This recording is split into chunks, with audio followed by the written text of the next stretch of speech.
Hi friends. If you're enjoying my videos, please hit the like button. It helps the YouTube algorithm notice me. Now sit back, relax, and enjoy the story. The autumn air bit through my jacket as I pushed open the heavy glass doors of the campus coffee shop. It was October 15th, 2021, and the semester was grinding toward midterms with the relentless momentum of a freight train. Steam rose from dozens of coffee cups while students huddled over laptops, their faces illuminated by blue screens in the dim lighting. The familiar smell of roasted beans mixed with the mustiness of old textbooks and the sharp scent of anxiety that seemed to permeate every college building during exam season. I had been tracking down stories for weeks now, following whispered rumors and hushed conversations that died the moment I approached. Word traveled fast in a small university town, especially when it concerned the unexplained incidents happening on and around the nearby reservation lands. Students would start telling tales in animated voices, their hands gesturing wildly, only to clam up and change the subject when they noticed me listening. That's why I was surprised when Maria Santos agreed to meet with me. She was a senior in the anthropology program, known for her practical nature and sharp intellect. Maria had grown up on the reservation, but unlike many of her peers, she hadn't completely dismissed the old stories as superstition. More importantly, she had her own experience to share. I spotted her in a corner booth, her long black hair catching the amber light from the hanging lamp above her table. She wore a burgundy sweater that seemed to swallow her petite frame, and her fingers drummed nervously against her coffee mug. When our eyes met, she offered a tentative smile, but I could see the tension in her shoulders, the way her gaze darted toward the windows as if checking for something outside. "You're really going to write about this stuff?" she asked as I slid into the seat across from her. Her voice carried a slight tremor, barely noticeable, but it was there.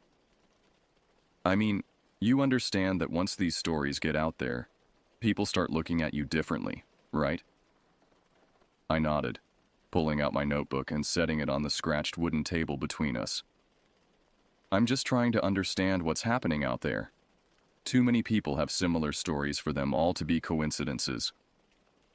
Maria's laugh was hollow, devoid of any real humor. "Coincidences." She repeated the word like it tasted bitter. "Yeah, that's what I used to think too, before that night in August of 2020.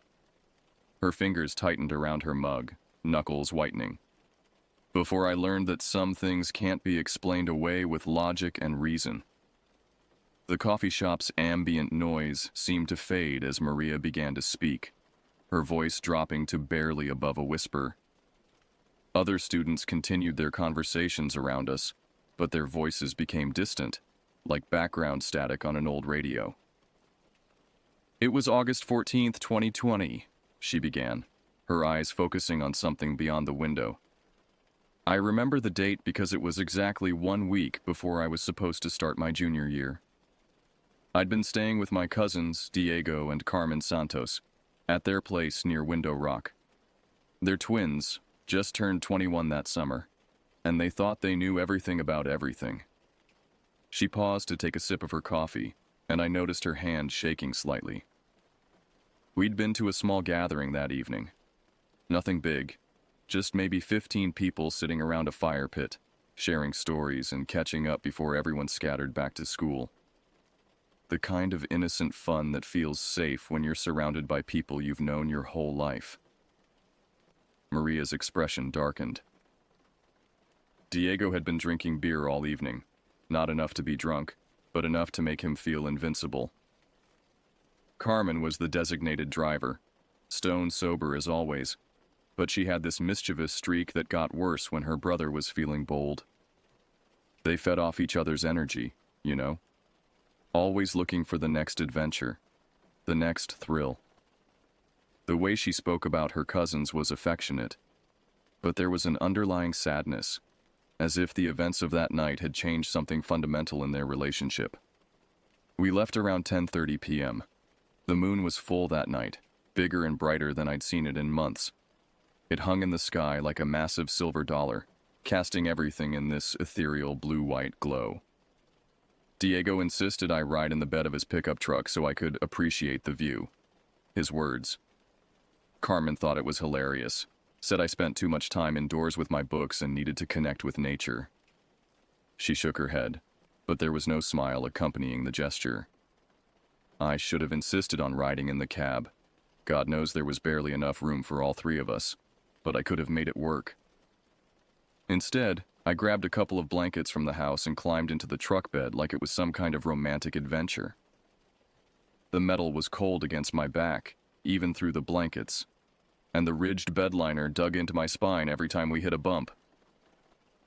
For the first 20 minutes, everything felt normal, Maria continued, her voice growing steadier as she settled into the rhythm of her story. Carmen kept the radio low, some classic rock station that drifted in and out of static as we drove through the valleys. Diego was animated, hanging his arm out the passenger window and occasionally turning to shout jokes back at me through the rear window. The wind whipped through my hair, and despite the cold metal beneath me, I actually started to enjoy the ride. She gestured toward the window of the coffee shop, where the last light of day was fading into purple twilight. The landscape out there is beautiful at night, especially under a full moon. You can see for miles in every direction. Red rock formations jutting up from the desert floor like ancient monuments, sagebrush rolling in waves across the flats, and mountains in the distance that look like sleeping giants. But her expression shifted, the appreciation in her voice giving way to something harder. Carmen was driving the speed limit on Highway 191, maybe 55 miles per hour, when Diego started getting bored. He began pointing to side roads, dirt tracks that branched off into the darkness, suggesting we take a scenic route home. Carmen kept refusing, sensible as always, but Diego was persistent. He had this way of wearing people down with his enthusiasm. Maria's fingers found the rim of her coffee mug and traced it slowly. Finally, around mile marker 47, Diego spotted a dirt road that curved around a massive red rock formation. "Come on, Carmen," he said. "Let's see where it goes. We've got time, and Maria's probably never seen the desert from that angle." He was right. I hadn't. But I was starting to get an uneasy feeling, like we were venturing into territory that was better left alone. Carmen gave in around 11:15 p.m., I remember checking my phone for the time just as she slowed down and turned onto the dirt road. The transition from smooth asphalt to rough dirt was jarring. Suddenly, every stone and rut in the road transmitted directly through the truck's suspension into my spine. I had to brace myself with both hands against the sides of the truck bed to keep from bouncing around like a pinball. The horror in her voice was becoming more pronounced now, each word carefully measured as if she were reliving the experience in real time. The dirt road curved and twisted through the landscape in ways that the main highway never did. We climbed up slight hills and dipped down into dry washes, the truck's headlights sweeping across terrain that looked alien in the artificial light. Carmen had to slow down to maybe 20 miles per hour to navigate safely, and in that slower pace, the silence of the desert became oppressive. "That's when I first heard the drum beat," Maria said, and her voice dropped so low I had to lean forward to catch her words. At first, I thought it was just the truck's engine creating some kind of rhythmic vibration as we traveled over the uneven ground. You know how mechanical sounds can sometimes sync up in strange ways? But as we continued driving, the sound became more distinct, more deliberate. She pressed her palms flat against the table, and I could see a fine tremor running through her arms. It wasn't coming from the truck at all. The beat was external, drifting across the desert air like distant thunder, but more regular, more purposeful. Boom, boom, boom, with maybe 2 seconds between each strike. It had this deep, resonant quality that seemed to vibrate in my chest cavity, like standing too close to massive speakers at a concert. I twisted around in the truck bed, trying to pinpoint the source of the sound. The moonlight was bright enough to see quite far in every direction, but the landscape was full of shadows, behind boulders, in the gaps between rock formations, anywhere the silver light couldn't penetrate. The drum beat seemed to be coming from everywhere and nowhere at once, echoing off the canyon walls and bouncing back from multiple directions. Maria's breathing had become shallow, and she paused to take several deep breaths before continuing. I pounded on the rear window of the cab, trying to get Diego and Carmen's attention.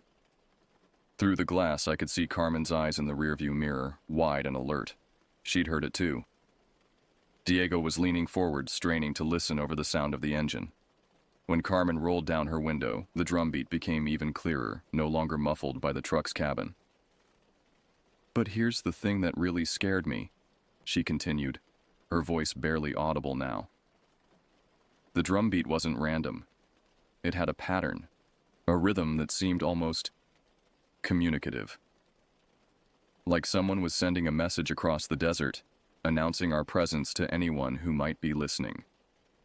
And in that vast emptiness, surrounded by miles of nothing but rock and sand, the idea that someone was watching us felt absolutely terrifying. Carmen started to accelerate, but the dirt road was too rough for any real speed. The drumbeat continued, sometimes seeming to fade into the distance, then suddenly returning louder than before. It was as if whatever was making the sound was moving, keeping pace with us, maybe even getting closer. "Then I saw him," Maria whispered, and the color drained from her face as she spoke. At first, it was just movement in my peripheral vision. Something pale shifting between the shadows of a cluster of boulders, maybe 50 yards to our left. I thought it might be a deer or some other animal, but the shape was wrong. Too tall, too narrow, moving in a way that didn't match any wildlife I'd ever seen. Her hands began to shake visibly now, and she clasped them together to steady them. When I turned to look directly at the spot, he stepped into the moonlight, and I could see him clearly for the first time. He was a man, or at least had the basic shape of a man. But everything about him was wrong. His skin was pale, almost luminescent in the silver light, like he was lit from within. He was tall and unnaturally thin, with arms that seemed too long for his torso and legs that moved with an odd, jerky gait. But the worst part was his face. Even from that distance, I could see that he was smiling. Not a normal smile, but something wide and predatory that stretched across his features in a way that hurt to look at. His teeth were visible, white against the darkness of his mouth, and his eyes... She shuddered. His eyes reflected the moonlight like an animal's, but there was an intelligence there, a malevolent awareness that made my skin crawl. The moment our eyes met across that stretch of desert, he began to run. Not toward us initially, but parallel to our path, keeping pace with the truck's movement along the dirt road. His running style was unlike anything I'd ever seen. His legs moved in long, fluid strides that covered ground impossibly fast, while his arms swung in loose arcs at his sides. He looked like a marionette being manipulated by a drunk puppeteer, all disjointed movements and unnatural angles. Maria had to stop talking for a moment, pressing her hands against her temples as if trying to push away the memory. I screamed for Carmen to drive faster, beating against the rear window with both fists. Through the glass, I could see her knuckles white against the steering wheel as she pressed harder on the accelerator. The truck lurched forward, bouncing violently over the rough terrain, but the pale figure kept pace effortlessly. That's when he started laughing. The sound carried across the desert air, high-pitched and gleeful, like a child who'd discovered a new game. But there was nothing innocent about it. The laughter had a manic quality that spoke of cruelty and predatory joy. It mixed with the continuing drumbeat to create a symphony of horror that seemed to surround us from all sides. Carmen managed to find the main highway again around midnight. Maria continued, her voice hoarse from the emotional strain of reliving her story. The transition from dirt to asphalt was like crossing from one world into another. Suddenly we were back in civilization, with painted lines and reflector posts marking our way. But even as we gained speed on the smooth road, I kept looking back, expecting to see that pale figure emerge from the darkness behind us. The drumbeat had stopped the moment we reached the highway, cutting off so abruptly that the silence felt almost as oppressive as the sound had been. My ears were ringing, and I couldn't tell if it was from the wind whipping past the truck or from the adrenaline that was still coursing through my system. Diego and Carmen were talking rapidly in the cab, their voices raised and animated, but I couldn't make out the words over the road noise. We reached their house about 20 minutes later, a modest single-story adobe structure that sat about a quarter-mile off the main road. Carmen pulled into the gravel driveway so fast that the truck skidded slightly, sending up a cloud of dust that glowed in the headlights. Before the engine had even stopped running, all three of us were out of the vehicle, moving toward the front door with desperate urgency. Maria's description of the house painted a picture of frantic paranoia. Diego fumbled with his keys for what felt like an eternity, his hands shaking so badly that he dropped them twice. Carmen kept looking over her shoulder toward the road, as if expecting to see something following us. When we finally got inside, we slammed the door and immediately began checking all the locks, the deadbolt, the chain, even the security bar that Diego usually only used when he was going out of town. We moved through the house like a tactical team, checking every window, every door, making sure everything was secured. Carmen drew all the curtains and blinds, blocking any view from outside. Diego turned off all the lights except for one small lamp in the living room, saying that we didn't want to advertise our presence to anyone who might be watching from outside. The three of us huddled together on the couch, hardly speaking, each lost in our own thoughts about what we'd witnessed. The house felt smaller somehow, more vulnerable than it ever had before. Every creak of the old wooden beams, every whisper of wind against the windows, made us freeze and listen intently for sounds that didn't belong. We'd been sitting in that tense silence for maybe an hour when the footsteps started, Maria said, and her voice dropped to barely a whisper. At first, it was just a single soft thud from somewhere above us, barely audible over the sound of our own breathing. We looked at each other, each hoping that someone else would dismiss it as normal house noise. Settling beams, a mouse in the attic, anything innocent. But then came another step, and another, slow and deliberate, as if someone was walking carefully across the roof directly above our heads. The footfalls were too heavy and too purposeful to be any kind of animal. Each step created a small groan in the wooden rafters, and we could actually track the movement as it progressed from one end of the house toward the other. The terror in Maria's voice was unmistakable now. Carmen whispered that maybe it was just a branch from the old cottonwood tree scraping against the roof, but we all knew that was wishful thinking. The tree was on the east side of the house, and the footsteps were coming from the west. Besides, there was no wind that night. The air had been completely still since we'd arrived home. Diego started to get up, saying he was going to go outside and check, but Carmen and I both grabbed his arms and pulled him back down. The idea of opening any door, of exposing ourselves to whatever was out there, filled us with a primal terror that overrode any rational thought.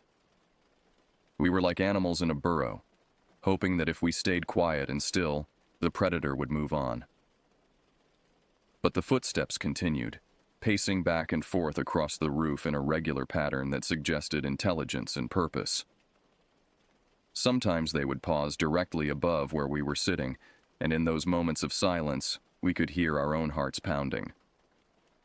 Then the movement would resume, always slow and measured, as if whatever was up there was conducting some kind of surveillance. The worst part was the scraping sound that accompanied some of the steps, like fingernails or claws dragging across the metal roofing material. It created a sound that seemed to penetrate directly into our nervous systems, triggering every evolutionary alarm our species had developed over millions of years of being prey animals. The footsteps continued until just before dawn, Maria concluded, her voice exhausted from the emotional weight of her recollection. For nearly 5 hours, we sat in that living room, listening to something pace back and forth above our heads. None of us spoke much during that time. What was there to say? We were trapped in our own home by something we couldn't identify or understand. As the first gray light of morning began to seep through the edges of the curtains, the footsteps gradually faded and finally stopped altogether. We waited another hour before Diego finally worked up the courage to peer out through a window. The yard looked completely normal in the early morning light. The same gravel driveway, the same weathered fence posts, the same scraggly desert vegetation that had been there for years. When we finally ventured outside around 7 a.m., we searched the entire area around the house, looking for any evidence of what had been on our roof. Diego even climbed up on a ladder to examine the roof itself. Nothing. No footprints in the soft dirt around the foundation, no scratches or marks on the metal roofing, no broken branches or disturbed vegetation. It was as if the entire night had been some kind of shared hallucination. Maria finished her coffee, which had long since gone cold, and looked directly at me for the first time since she'd started her story. I know how this sounds. I know that anyone hearing this story is going to think we were drunk or high or just spooked by our own imagination. But I'm telling you, what happened that night was real. The three of us experienced something that changed our fundamental understanding of what's possible in this world. I've never ridden in the back of a truck since that night. Carmen sold her pickup 2 weeks later and bought a sedan. Diego moved to Phoenix 6 months after the incident, saying he needed to get away from the reservation for a while. We don't talk about that night anymore, but I can see in their eyes that they remember every detail just as clearly as I do. There's something out there in the desert, something that doesn't fit into our normal understanding of reality. I don't know what it wants or why it chose to focus on us that night, but I know it's still there, waiting in the darkness beyond the reach of streetlights and civilization. As Maria gathered her things to leave, she turned back to me one final time. If you're really going to write about this, you need to understand something important. These stories aren't just campfire tales meant to scare children. They're warnings. And if you spend enough time collecting them, eventually you're going to draw the attention of whatever's being warned about. The coffee shop had nearly emptied while we talked, and as I watched Maria walk out into the gathering darkness, I realized that her story had affected me more deeply than I'd expected. That night, as I sat in my apartment trying to organize my notes, every shadow seemed to hold potential threat. Every sound from outside made me freeze and listen. Perhaps Maria was right about the warnings. Perhaps some stories are meant to keep us away from certain places, certain experiences that our minds aren't equipped to handle. But I knew I couldn't stop collecting these accounts, couldn't abandon the search for understanding just because the truth might be more terrifying than ignorance. The desert holds its secrets close, but sometimes, in the dark hours before dawn, those secrets leak out through the cracks between worlds, leaving witnesses to carry the burden of impossible knowledge. Maria Santos was one such witness, and her story would haunt my dreams for months to come.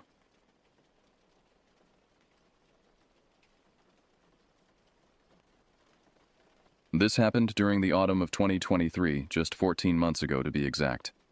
I was 22 then, home from college for a long weekend, and my two younger sisters were enjoying their fall break from high school. Maya, 19, and Zoe, 17, had been glued to their phones and gaming consoles for the better part of 3 days straight.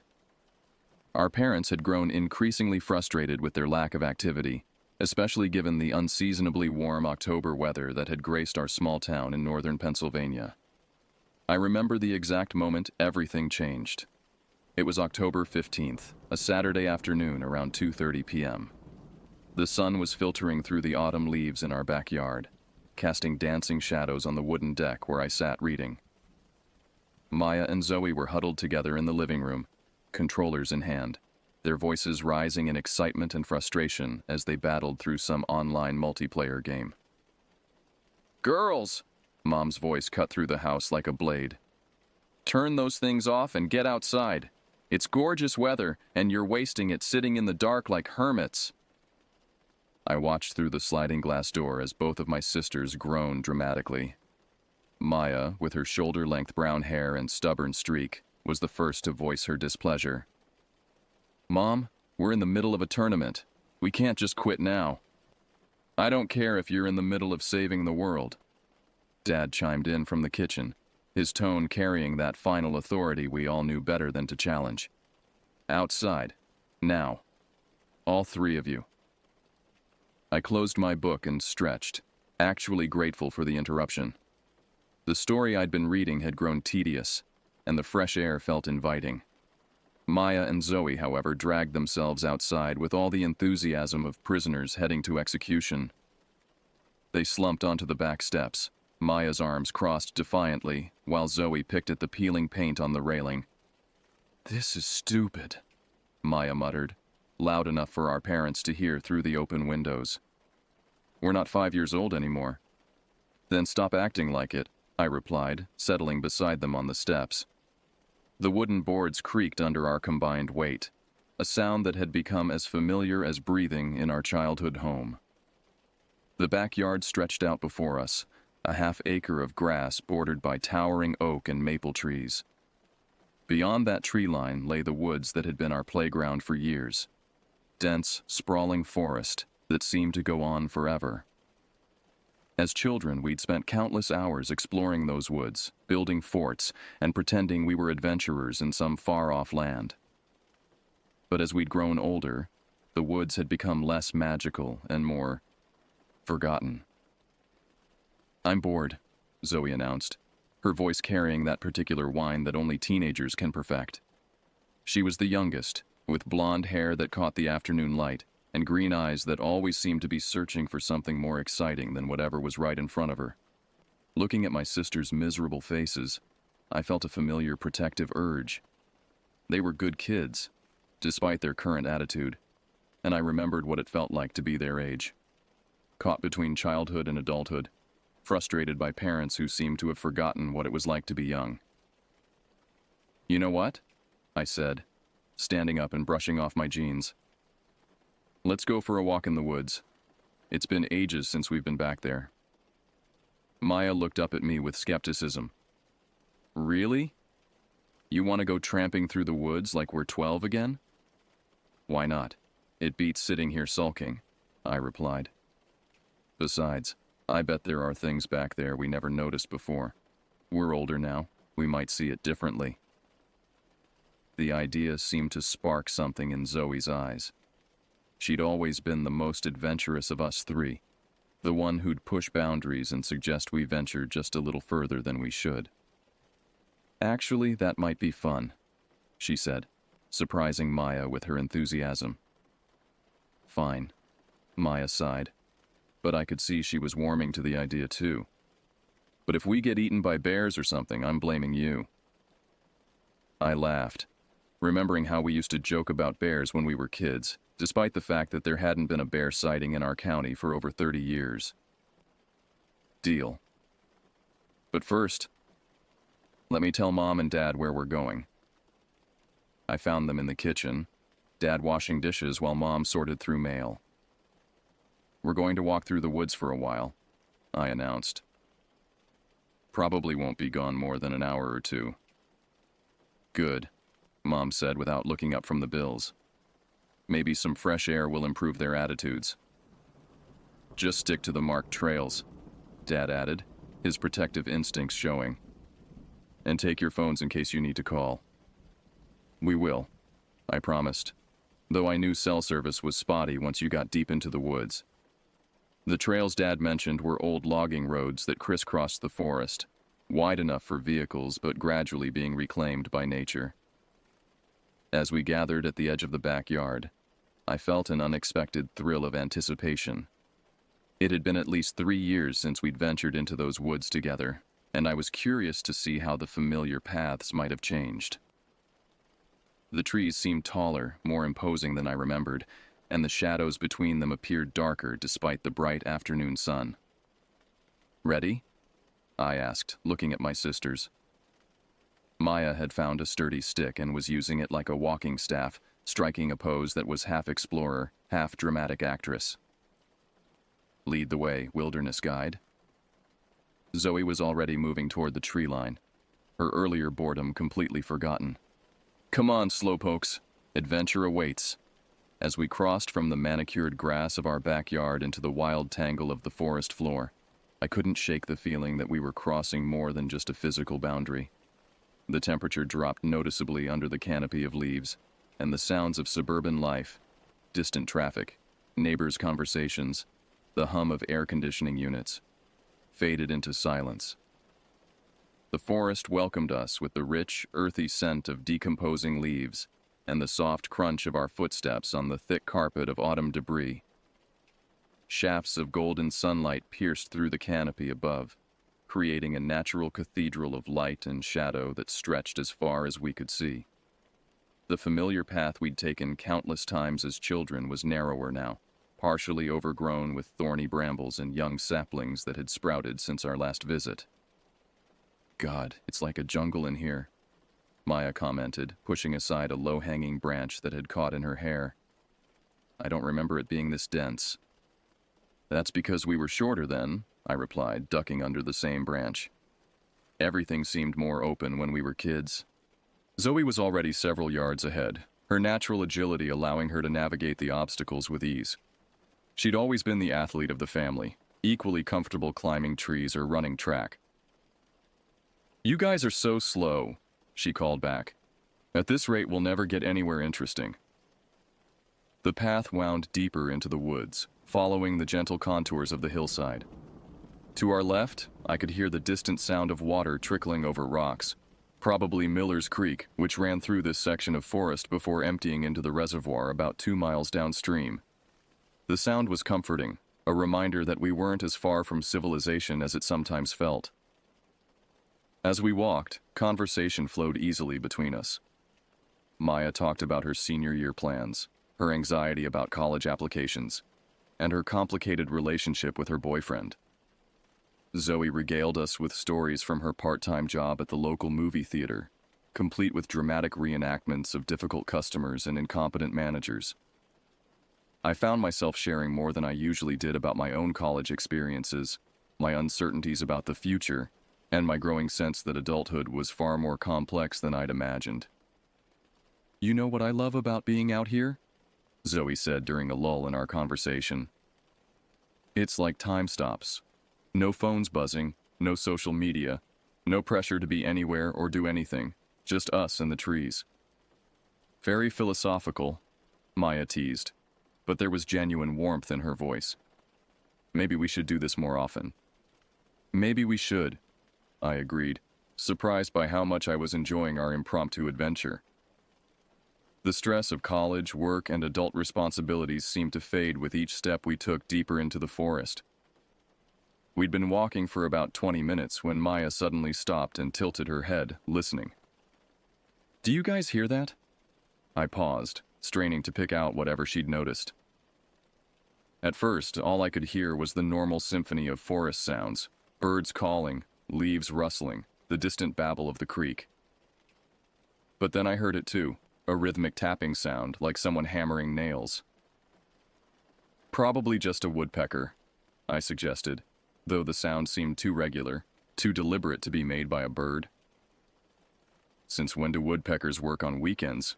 Zoe joked, but I could see she was listening intently too. The sound continued for another minute or two, then abruptly stopped. We stood in the sudden silence, each of us unconsciously holding our breath. The absence of the noise was somehow more unsettling than the sound itself had been. Okay. That was weird, Maya said finally. Maybe there's construction going on somewhere, I offered, though I couldn't think of any development projects in this area. The woods were part of a state conservation area, protected from commercial development. Or maybe it's coming from that old cabin, Zoe said casually, as if mentioning something we all knew about. Maya and I both turned to stare at her. What cabin? I asked. The one up on Porter's Hill, Zoe replied, pointing through the trees toward a section of forest that rose steeply to our right. I found it last summer when I was hiking with friends. It's not that far from here, maybe half a mile. I frowned, trying to remember if I'd ever heard about a cabin in these woods. Are you sure? I've been hiking these trails for years, and I've never seen any cabin. That's because it's off the main trail, Zoe explained. You have to know where to look. Want to see it? Maya and I exchanged glances. There was something in Zoe's tone, a mixture of excitement and something else I couldn't quite identify, that made me hesitate. Is it safe? Maya asked. I mean, if someone lives there. Nobody lives there. Zoe said quickly. It's been empty for ages. The roof is half caved in and there's no electricity or anything. It's just abandoned. The word abandoned hung in the air between us, carrying implications I wasn't sure I wanted to explore. But I could see the curiosity in both my sister's eyes, and I had to admit I was intrigued too. An abandoned cabin in the woods. It sounded like something out of a story. How do you know it's abandoned? I pressed. Because I've been inside, Zoe said matter-of-factly. Last summer, like I said, me and Katie and Jess were hiking, and we found this old path that branches off from the main trail. We followed it, and there it was, just sitting there like it had been waiting for us. The way she described it made my skin crawl slightly, though I couldn't explain why. And you went inside? Just for a few minutes. It was actually kind of cool. Old furniture covered in dust. Windows so dirty you could barely see through them. Like a time capsule or something. Maya seemed to be weighing the options. How far is it? We told Mom and Dad we'd be back in a couple hours. Not far at all, Zoe assured her. 30 minutes there, 30 minutes back. We'd still have plenty of time to explore. I found myself nodding despite my reservations. Okay, but we stick together. No wandering off, no splitting up. And if anything seems off, we leave immediately. Deal, both sisters said in unison, their voices carrying the same excitement I'd heard when we were kids planning some grand adventure. As Zoe led us off the main trail and onto a narrow path that I swear hadn't been there moments before, I tried to shake the feeling that we were making a mistake. The trees seemed to close in around us as we climbed, and the cheerful afternoon sunlight became increasingly fragmented, creating a shifting pattern of light and shadow that made it difficult to judge distances or see clearly. The path was steep and treacherous, forcing us to grab onto tree branches and roots for support. Several times, loose rocks skittered away under our feet, tumbling down the hillside with a sound like scattered bones. The air grew cooler as we climbed, and I noticed that the normal forest sounds had faded to an almost complete silence. Are you sure this is the right way? Maya asked, breathing hard from the climb. Positive, Zoe replied, though I noticed she paused occasionally to look around, as if getting her bearings. After what felt like much longer than 30 minutes, we finally reached the top of the hill. Through the trees ahead, I could see a clearing bathed in pale afternoon light. And there, sitting in the center of that clearing like something from a fever dream, was the cabin. The cabin was nothing like what I'd expected. Based on Zoe's description, I'd imagined a ramshackle structure with a collapsed roof and broken windows, the kind of ruin you might find deep in the woods, slowly being reclaimed by nature. Instead, what we found was a building that looked almost new, as if it had been constructed recently and maintained with obsessive care. It was a single-story structure, built from what appeared to be freshly cut logs with chinking so white and clean it practically glowed in the filtered sunlight. The roof was covered in dark green metal that showed no signs of rust or weather damage. 3 windows faced toward us, each one fitted with what looked like custom-made shutters painted in the same green as the roof. Zoe, I said slowly, this doesn't look abandoned. My youngest sister had stopped walking and was staring at the cabin with an expression I couldn't quite read. It looked different last summer, she said uncertainly. Much more run down. Are you sure this is the same cabin? Maya asked, and I could hear the same unease in her voice that I was feeling. It has to be, Zoe replied, but she didn't sound convinced. This is the only clearing up here, and the path led us right to it. I studied the building more carefully, looking for any signs of habitation. There was no visible driveway or road leading to the cabin, which seemed odd for such a well-maintained structure. No power lines, no telephone poles, no satellite dish. Yet the windows weren't boarded up, and I could see what looked like curtains hanging inside. Someone's taking care of this place, I said. We shouldn't be here. But look, Zoe said, pointing toward the cabin. There's no car, no signs that anyone's around. Maybe whoever owns it just comes up here occasionally to maintain it. As if in response to her words, a curtain twitched in one of the windows. All three of us saw it, and we instinctively stepped closer together. "Did you see that?" Maya whispered. The curtain moved. I confirmed, my heart rate beginning to accelerate. "There's someone inside." "Maybe it was just the wind," Zoe suggested, but even she didn't sound convinced. We stood at the edge of the clearing, trying to decide what to do. The smart thing would be to turn around and head back down the hill, but none of us seemed able to move. There was something about the cabin that held our attention, something that made it impossible to look away. That's when I noticed the smell. It hit me gradually, like a wave of nausea building in my stomach. The air around the cabin carried a sweet, cloying odor that reminded me of flowers left too long in a vase. The sickly scent of decay masked by something artificially fragrant. It was subtle enough that I almost missed it. But once I became aware of it, I couldn't ignore it. "Do you smell that?" I asked my sisters. Maya wrinkled her nose. "Yeah, it's like perfume mixed with something else. Something gross. It's stronger near the cabin," Zoe observed, taking a few steps toward the building. "Don't," I said sharply, grabbing her arm. "We need to leave. Now." But Zoe shook off my grip and continued walking toward the cabin. "Come on, don't be such a chicken. We've come this far." "Zoe, get back here," Maya called, but our sister was already halfway across the clearing. I watched in growing alarm as Zoe approached the cabin. From our position at the tree line, I could see details that hadn't been visible before. The windows weren't just curtained. They were covered with what looked like thick, dark fabric that completely blocked any view of the interior. The front door was painted the same green as the shutters, and it was slightly ajar. "The door's open," Zoe called back to us. "Hello?" she shouted toward the cabin. "Anyone home?" No response came from inside, but I could swear I heard something. A sound like furniture being moved or footsteps on wooden floors. The sound was muffled and distant, but it was definitely coming from inside the cabin. "Zoe, come back," I yelled, but she was already at the front door. I couldn't just stand there and watch my sister walk into what was clearly a dangerous situation. Despite every instinct screaming at me to run, I started across the clearing toward the cabin. Maya was right behind me, her breathing quick and shallow. "This is insane," she muttered. "We're all going to die." "No one's going to die," I said, trying to sound more confident than I felt. "We're just going to get Zoe and get out of here." As we approached the cabin, the smell grew stronger.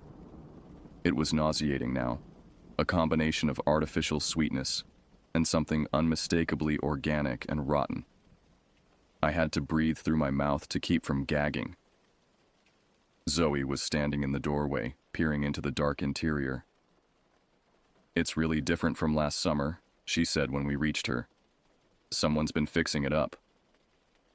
I looked past her into the cabin, and what I saw made my blood freeze. The interior was immaculate, too clean, too perfect. The floors were polished wood that gleamed despite the lack of natural light. The furniture was arranged with mathematical precision, every piece positioned exactly where it should be.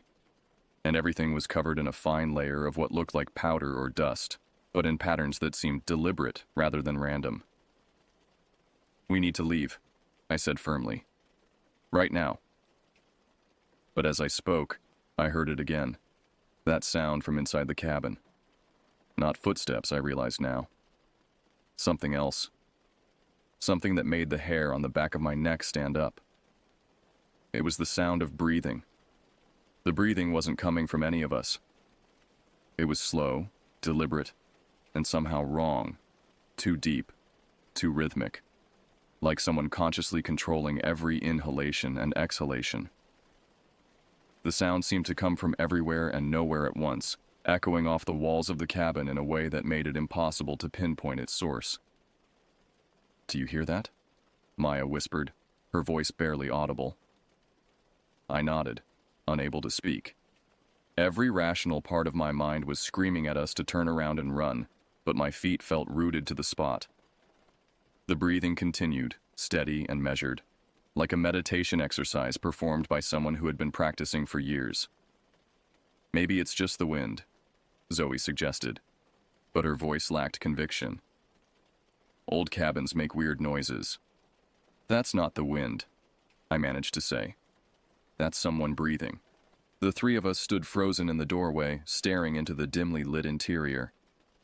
The cabin was larger than it had appeared from outside, a single room with a high ceiling supported by exposed wooden beams. The furniture was sparse but well maintained. A dining table with 4 chairs, a rocking chair positioned near what looked like a fireplace, and several wooden cabinets mounted on the walls. What struck me most was how clean everything was. Despite the apparent isolation of the cabin, there wasn't a speck of dust or dirt anywhere. The floors were swept, the windows were spotless from the inside, and even the fireplace looked like it had been recently cleaned. It was as if someone had been expecting visitors. "Look at the table," Maya said, pointing toward the center of the room. I followed her gaze and felt my stomach turn. The dining table was set for 4 people. 4 plates, 4 sets of silverware, 4 glasses, and 4 cloth napkins folded with precise geometric angles. In the center of the table sat a large serving bowl filled with what looked like fresh fruit. "Someone's been living here," I said. "Recently." "But where are they?" Zoe asked. "Hello?" She called again, louder this time. "We're sorry for intruding. We just wanted to see the cabin." The breathing stopped. The silence that followed was somehow more terrifying than the sound had been. We stood there, listening to our own heartbeats, waiting for something to happen. The air inside the cabin felt thick and oppressive, as if the very atmosphere was holding its breath along with us.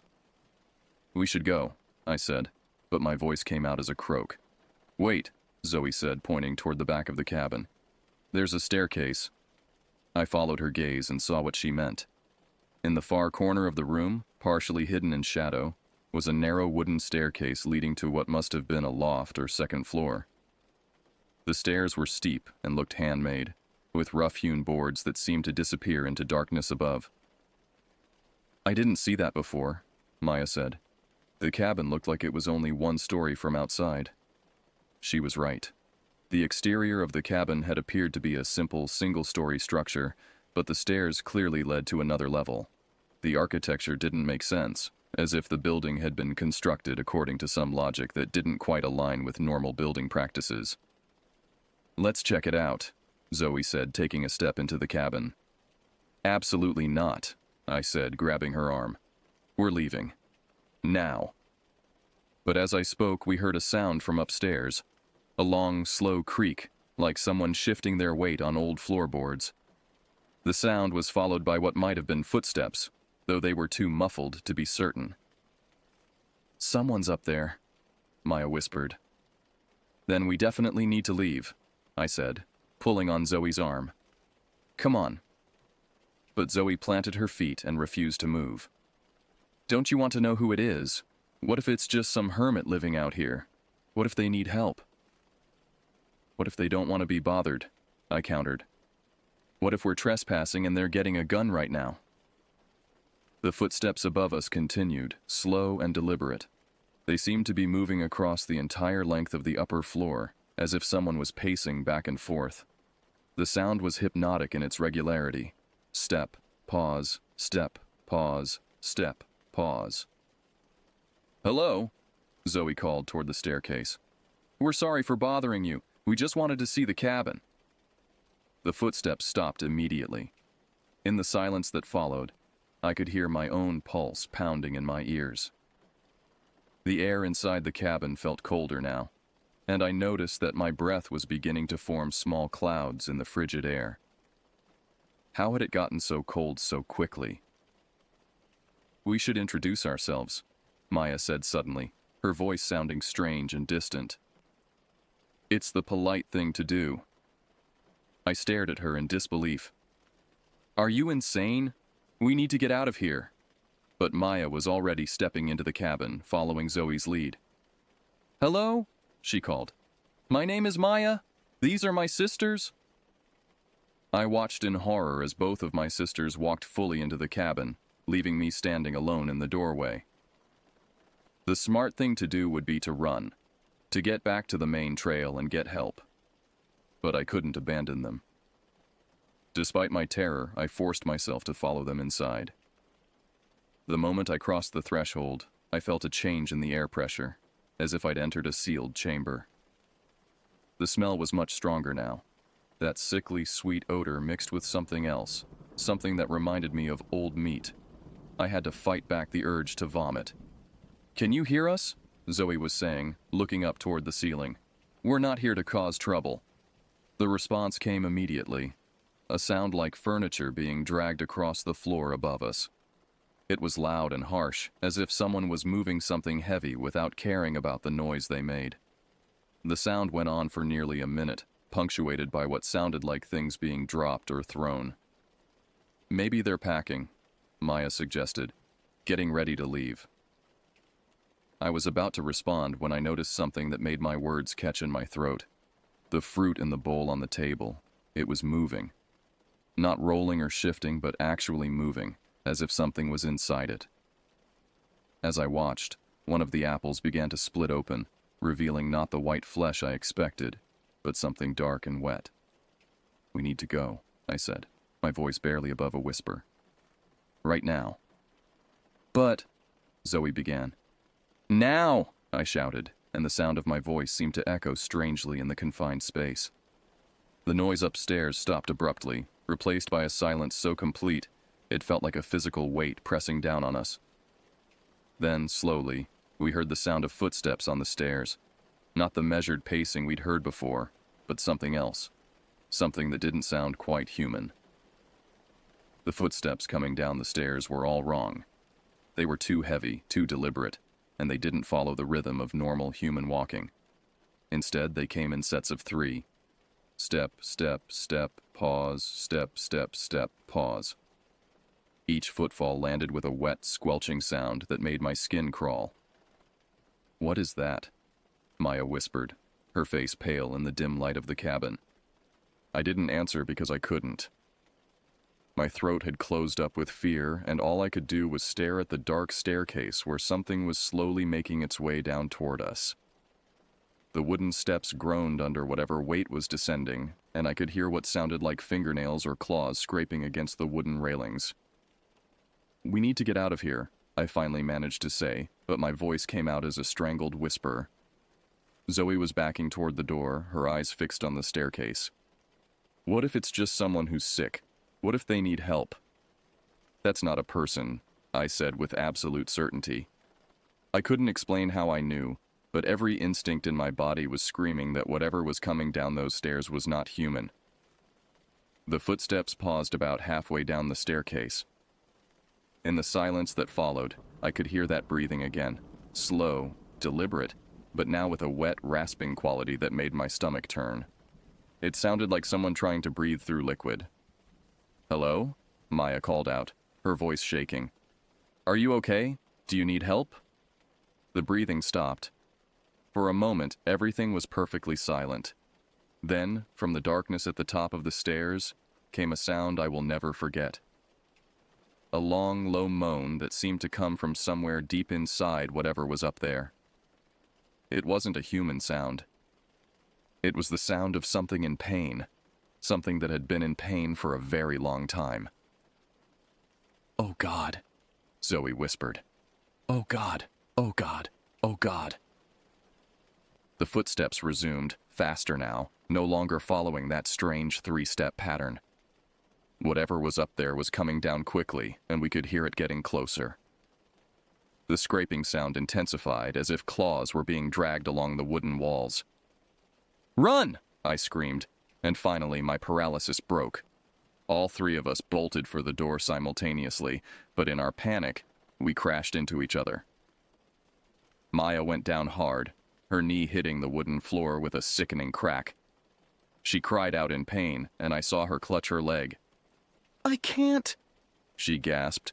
I think I broke something. Behind us, the footsteps had reached the bottom of the stairs. I could hear breathing right at the edge of the main room, just out of sight behind the staircase. The sound was getting closer, and I knew we had only seconds before whatever was up there reached us. "Help me get her up," I said to Zoe, and together we grabbed Maya under her arms and hauled her to her feet.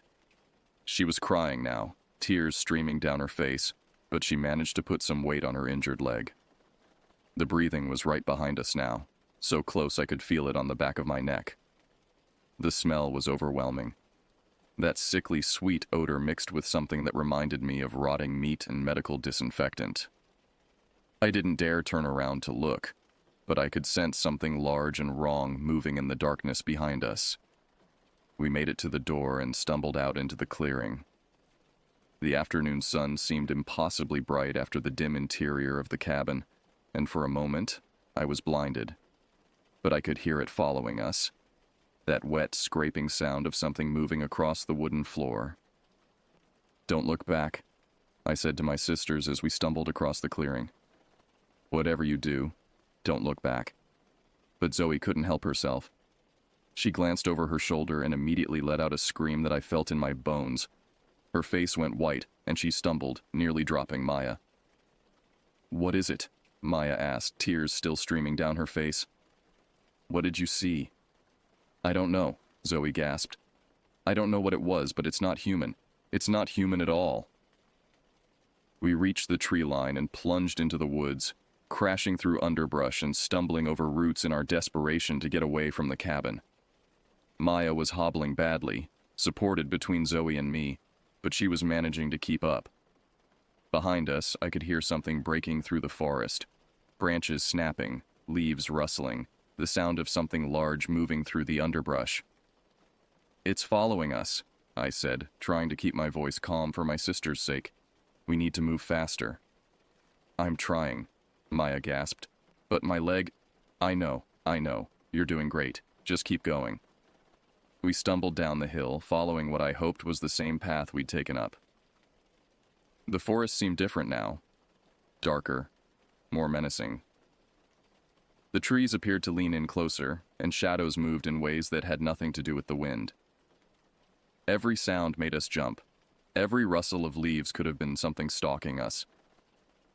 "Where's the main trail?" Zoe asked, looking around frantically. "We should have reached it by now." She was right. We'd been walking for what felt like 20 minutes, but nothing looked familiar.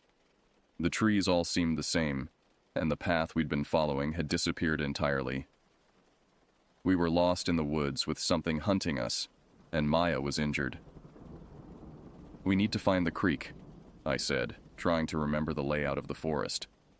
"If we can find Miller's Creek, we can follow it back to the main trail." "Which way?" Maya asked, her voice tight with pain and fear. I listened carefully, trying to pick out the sound of running water over our own labored breathing and the general sounds of the forest. There, to our left, I could hear the faint babble of water over rocks. "This way," I said, and we changed direction, pushing through a thick stand of young trees that seemed to grab at our clothes and hair. Behind us, the sounds of pursuit had grown quieter, but they hadn't stopped.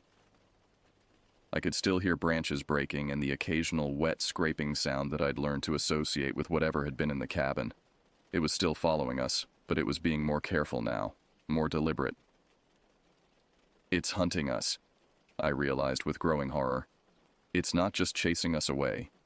It's actually hunting us." "Don't say that," Maya pleaded. "Please don't say that." But I couldn't shake the feeling that whatever we'd encountered in the cabin wasn't just territorial or afraid. It was predatory, and we were its prey. The way it had moved, the deliberate sounds it made, even the way it had waited for us to get deeper into the cabin before making its presence known. It all suggested intelligence and malicious intent. We reached the creek just as the sun was beginning to set behind the trees. The water was running higher than I'd expected, swollen by recent rains, and the current was strong enough to make crossing dangerous.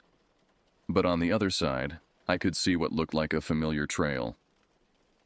"Can you make it across?" I asked Maya.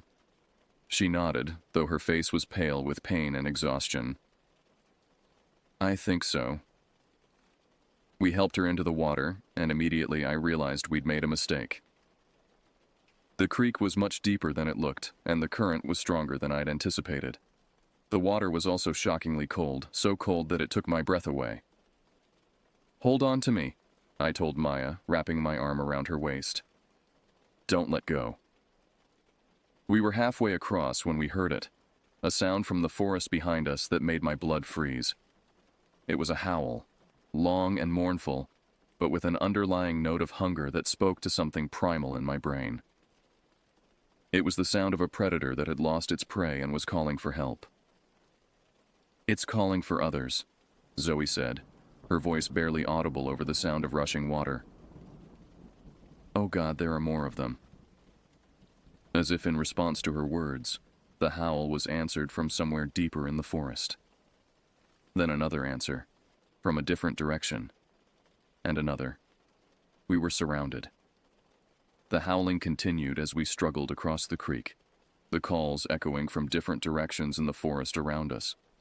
Each voice was distinct, some higher, some lower, some with that same wet, rasping quality we'd heard from the thing in the cabin. The sound was coordinated, purposeful, like pack animals communicating during a hunt. How many are there? Maya gasped as we reached the opposite bank. I don't know, I replied, helping her up onto solid ground. But we need to keep moving. My legs were shaking from the cold water and the adrenaline coursing through my system. Maya was in worse shape. Her injured leg was barely supporting her weight, and her lips were turning blue from the cold. Zoe looked like she was going into shock, her eyes wide and unfocused. Listen to me, I said, grabbing both of my sisters by the shoulders. We're going to make it home. We're going to follow this trail back to the main path, and then we're going to walk calmly back to the house. We're not going to run unless we have to, because running in the dark is how people get hurt. But they're out there, Zoe whispered. They're hunting us. Maybe, I said, trying to sound more confident than I felt. But we're smarter than they are. We know these woods and we know where we're going. They might be fast, but we have the advantage of knowing the terrain. It was a lie, of course. We were lost, injured, and being stalked by something that clearly knew these woods better than we did. But my sisters needed to believe we had a chance, because the alternative was to give up and wait to be caught. The trail we'd found was narrow and overgrown, but it seemed to be heading in the right direction. I could see faint marks on the trees, blazes left by hikers or forestry workers to mark the path. As long as we followed those marks, we should eventually reach the main trail system. We'd been walking for about 10 minutes when we heard the first sound of pursuit behind us.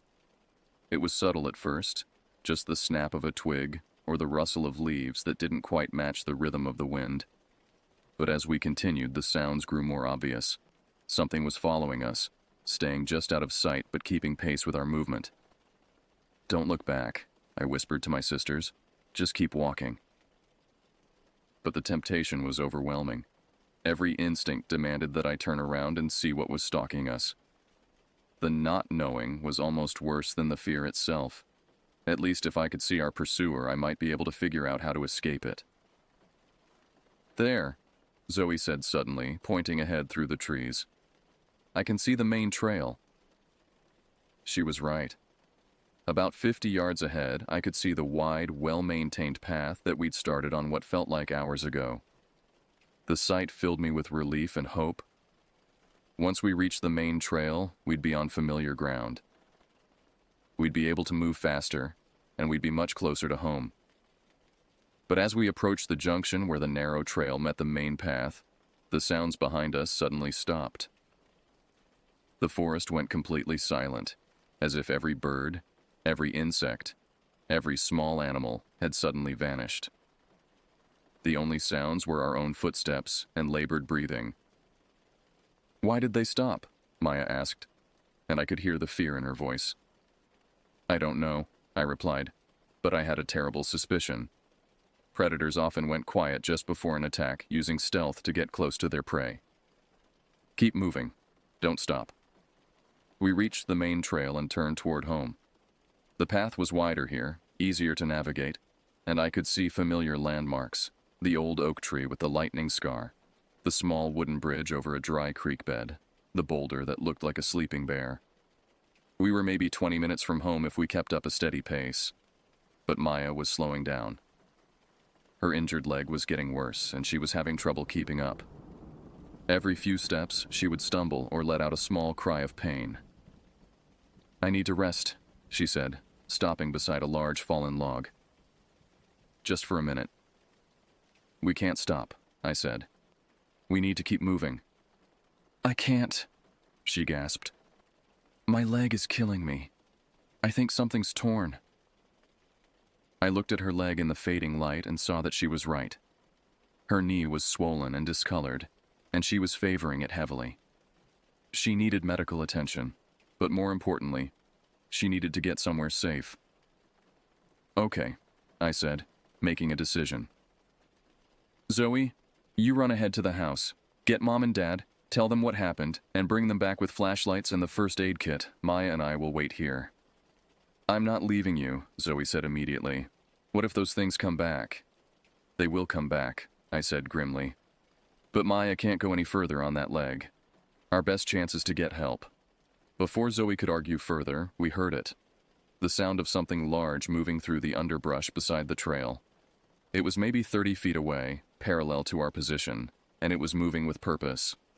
Whatever it was no longer trying to hide. "Go," I said to Zoe. "Now." She hesitated for just a moment, looking between Maya and me. Then she turned and ran down the trail toward home, her footsteps quickly fading into the distance. Maya and I were alone in the growing darkness, with something hunting us in the woods. "Can you walk at all?" I asked, helping her to her feet.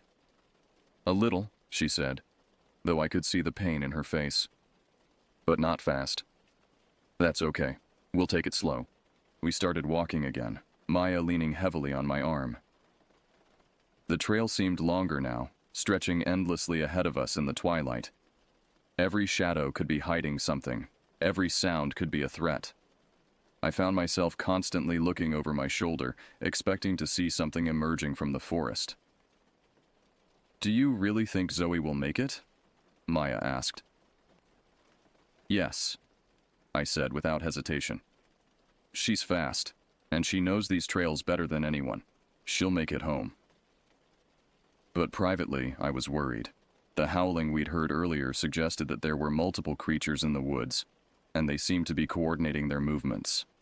What if they'd set up an ambush further down the trail? What if Zoe was running straight into a trap? "What were those things?" Maya asked. "What did we see in that cabin?"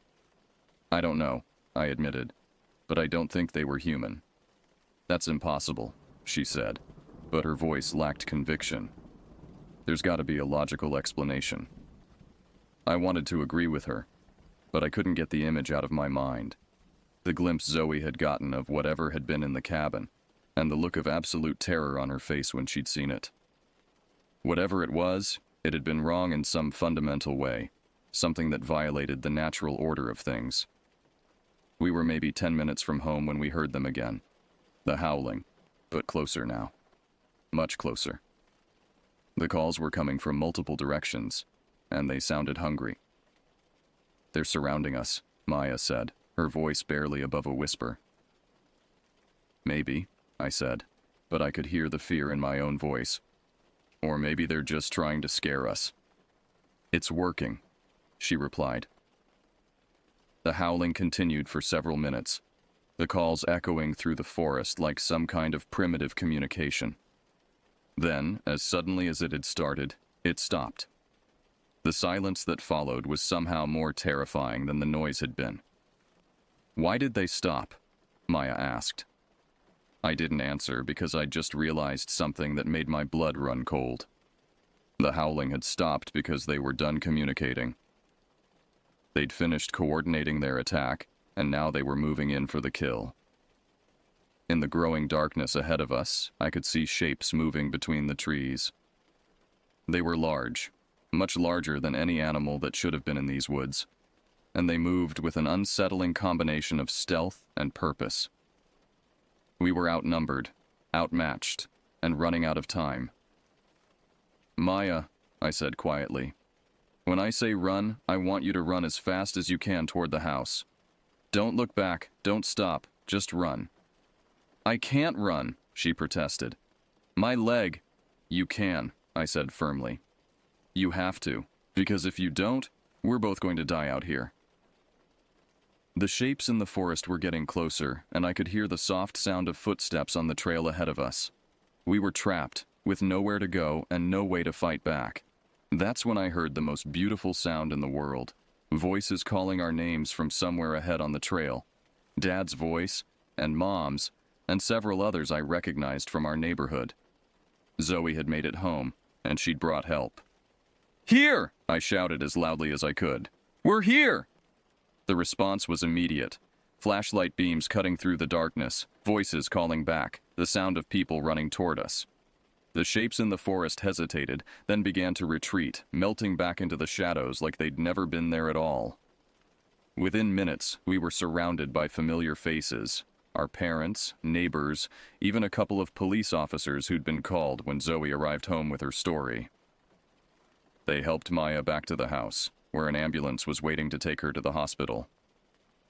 As we walked back down the trail in the safety of our rescuers' flashlights, I couldn't shake the feeling that we were being watched. Something was out there in the darkness, something that had been denied its prey but wasn't giving up. It was patient, and it was waiting for another chance. The emergency room at County General was a blur of harsh fluorescent lights and antiseptic smells.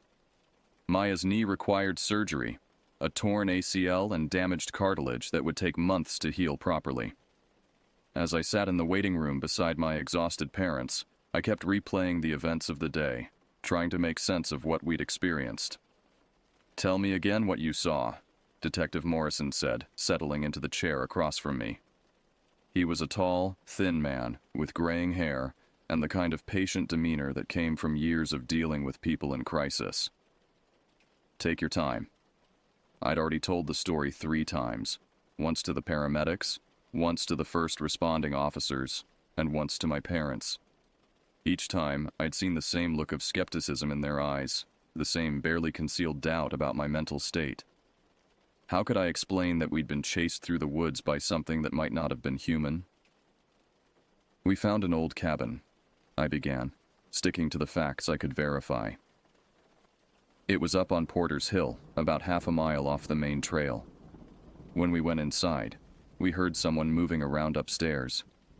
We tried to leave, but Maya hurt her knee, and then something started following us through the woods. "Something?" Detective Morrison asked, his pen poised over his notepad. "I don't know what it was," I admitted.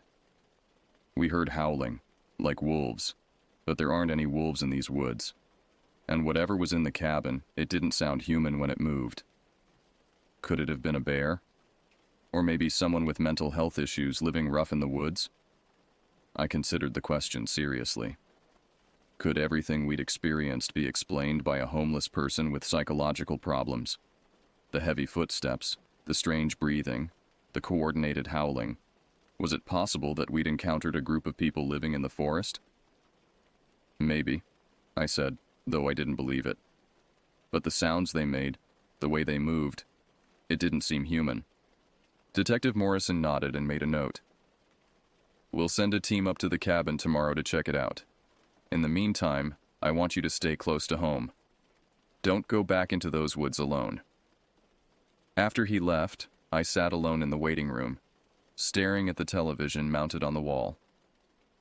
The local news was playing, but I wasn't really watching. My mind kept returning to the cabin, to the table set for 4 people, to the sound of breathing in the darkness. "How are you holding up?" Mom asked, sitting down beside me. Her face was drawn with worry and exhaustion. "I'm okay," I said, though it wasn't true. "How's Maya?" "She's going to be fine. The surgery went well, and she should be able to go home tomorrow. The doctor said she'll need physical therapy, but there shouldn't be any permanent damage." I nodded, relieved.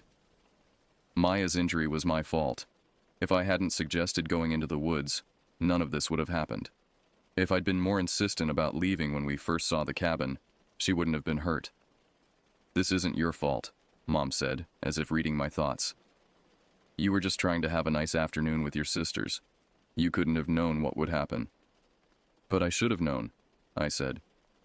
There were signs. The smell around the cabin, the way it looked too clean, too maintained. I should have recognized that something was wrong. "You did recognize it," she pointed out. "You tried to get them to leave. You protected your sisters and got them home safely. That's what matters." I wanted to believe her, but the guilt was eating away at me. Maya was lying in a hospital bed because I'd failed to protect her. And somewhere out there in the woods, something was waiting for another opportunity to hunt. "The police will figure it out," Mom continued. "They'll find whoever was living in that cabin and they'll make sure the woods are safe again." But I didn't think it would be that simple. Whatever we'd encountered wasn't just a random squatter or a disturbed individual. It was something else, something that belonged to the woods in a way that humans didn't. 3 days later, Detective Morrison called with an update. The search team had found the cabin, but it was empty. There were no signs of recent habitation, no evidence that anyone had been living there. The furniture was covered in dust, the windows were boarded up, and the building appeared to have been abandoned for years. "Are you sure it was the same cabin?" he asked when I expressed my disbelief. "I'm sure," I said. "The location, the size, the green metal roof, it was definitely the same building." "Well, there's no one there now," he said. "We found some old camping gear and empty food cans, but nothing recent. Whoever was staying there has moved on." After the call, I sat in my room trying to process what he'd told me. How could a building that had been immaculate just 3 days ago suddenly be abandoned and dusty? How could furniture that had been precisely arranged be covered in cobwebs? Zoe knocked on my door and came in without waiting for an invitation. She looked pale and tired, with dark circles under her eyes that suggested she wasn't sleeping well. "I've been thinking about what the detective said," she began, settling into the chair at my desk. "About the cabin being abandoned. And? What if it wasn't abandoned when we were there? What if whatever was living there just left when we escaped? What if they cleaned everything up and moved on?" I considered her theory. It was possible, I supposed, but it didn't explain everything. What about the dust? The boarded windows? The detective said it looked like no one had been there for years. "I don't know," she admitted. "But I keep thinking about that table. The way it was set for 4 people, like they were expecting us, like they knew we were coming." The idea sent a chill down my spine. Had our visit to the cabin been anticipated? Had we walked into some kind of trap? "There's something else," Zoe continued. "I've been researching the history of Porter's Hill. Did you know there used to be a logging camp up there in the 1920s? "No," I said. "What happened to it?" "That's the weird part. According to the old newspaper archives, the camp was abandoned suddenly in 1923. The loggers just left one day, left all their equipment and supplies behind. When the company sent people to investigate, they found evidence of some kind of struggle, but no bodies were ever found." "What kind of struggle?" "Blood," she said simply. "Lots of it. On the walls, on the floor, even on the ceiling. But no bodies, no explanation of what happened." I stared at her, trying to process this information. "You think there's a connection?" "I think whatever happened to those loggers is still happening," she said. "I think there's something in those woods that doesn't want people there, and it's been protecting its territory for 100 years. It was a crazy theory, but it was the only explanation that made sense of what we'd experienced. The cabin, the coordinated hunting behavior, the way our pursuers had retreated when help arrived, it all suggested intelligence and organization that went beyond normal human behavior. "We need to tell someone," I said. "The police, the Forest Service, someone who can do something about it." "Who's going to believe us?" Zoe asked. "We barely believe it ourselves." She was right. Our story sounded insane, and we had no proof beyond our own testimony. The police had already investigated and found nothing. Who would take seriously a claim about monsters in the woods? Then we need to get proof, I said. We need to go back. Are you crazy? Zoe stared at me in shock. After what happened to Maya? After what we saw? Not immediately, I said. But eventually, with proper equipment, with backup, with a plan. We can't just pretend this didn't happen. Yes, we can, she said firmly. We can pretend it was just a homeless person, or a bear, or our imaginations. We can go back to our normal lives and never think about it again. But I knew she was wrong. Whatever was out there in the woods, it wasn't going to just disappear. It was patient, and it was waiting, and eventually it would encounter other people, other families, other young people who might not be as lucky as we'd been. I'm going back, I said. When Maya's better, when we're all ready, I'm going back to find out what's really happening up there. Zoe looked at me for a long moment, and I could see the fear in her eyes. But I could also see something else, a grim determination that matched my own. If you're going back, she said finally, then I'm going with you. Whatever's out there, we face it together. I nodded, grateful for her support. We'd been through something terrible together, and now we were committed to seeing it through to the end, whatever the cost. 2 months later, Maya was walking without crutches and cleared for normal activity. The physical therapy had been successful, and her knee was almost back to full strength. But the psychological scars were taking longer to heal. She'd been having nightmares, waking up screaming about things chasing her through dark woods. She'd lost weight, and there were permanent dark circles under her eyes. I'm not going back there, she said when I brought up the subject. Never. Not for any reason.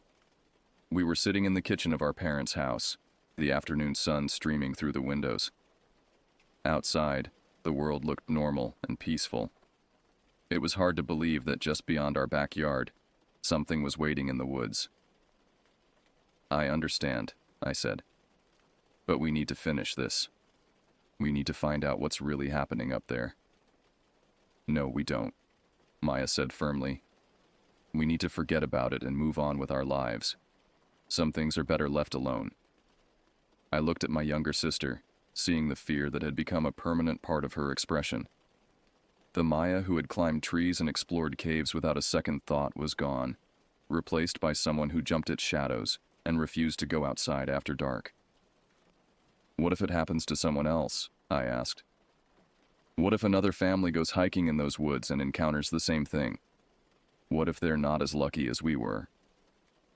That's not our responsibility, she said, but I could see the doubt in her eyes. Isn't it? I pressed. We're the only ones who know what's out there. We're the only ones who can warn people. We already tried warning people, she pointed out. The police investigated and found nothing. No one believes us. Because we don't have proof, I said.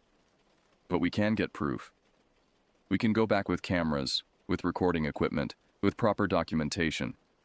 We can make people believe us. Maya stared at me for a long moment, and I could see the internal struggle playing out on her face. Part of her wanted to forget the whole thing, to pretend it had never happened. But another part of her, the part that had been changed by our experience, knew that ignoring the problem wouldn't make it go away. What exactly are you proposing? She asked finally. A return expedition, I said. Properly planned, properly equipped. We go back to the cabin, we document everything we find, and we get the evidence we need to prove what's happening up there. And if those things are still there, if they try to hunt us again, then we'll be ready for them, I said with more confidence than I felt.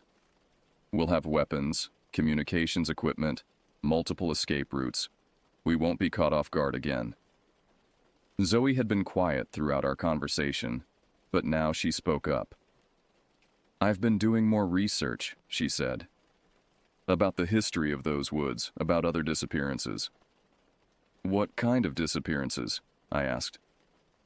Hikers mostly, campers, people who went into the woods and never came out. It's been happening for decades, but the cases are spread out over time and never connected to each other. She pulled out a folder filled with printouts and newspaper clippings.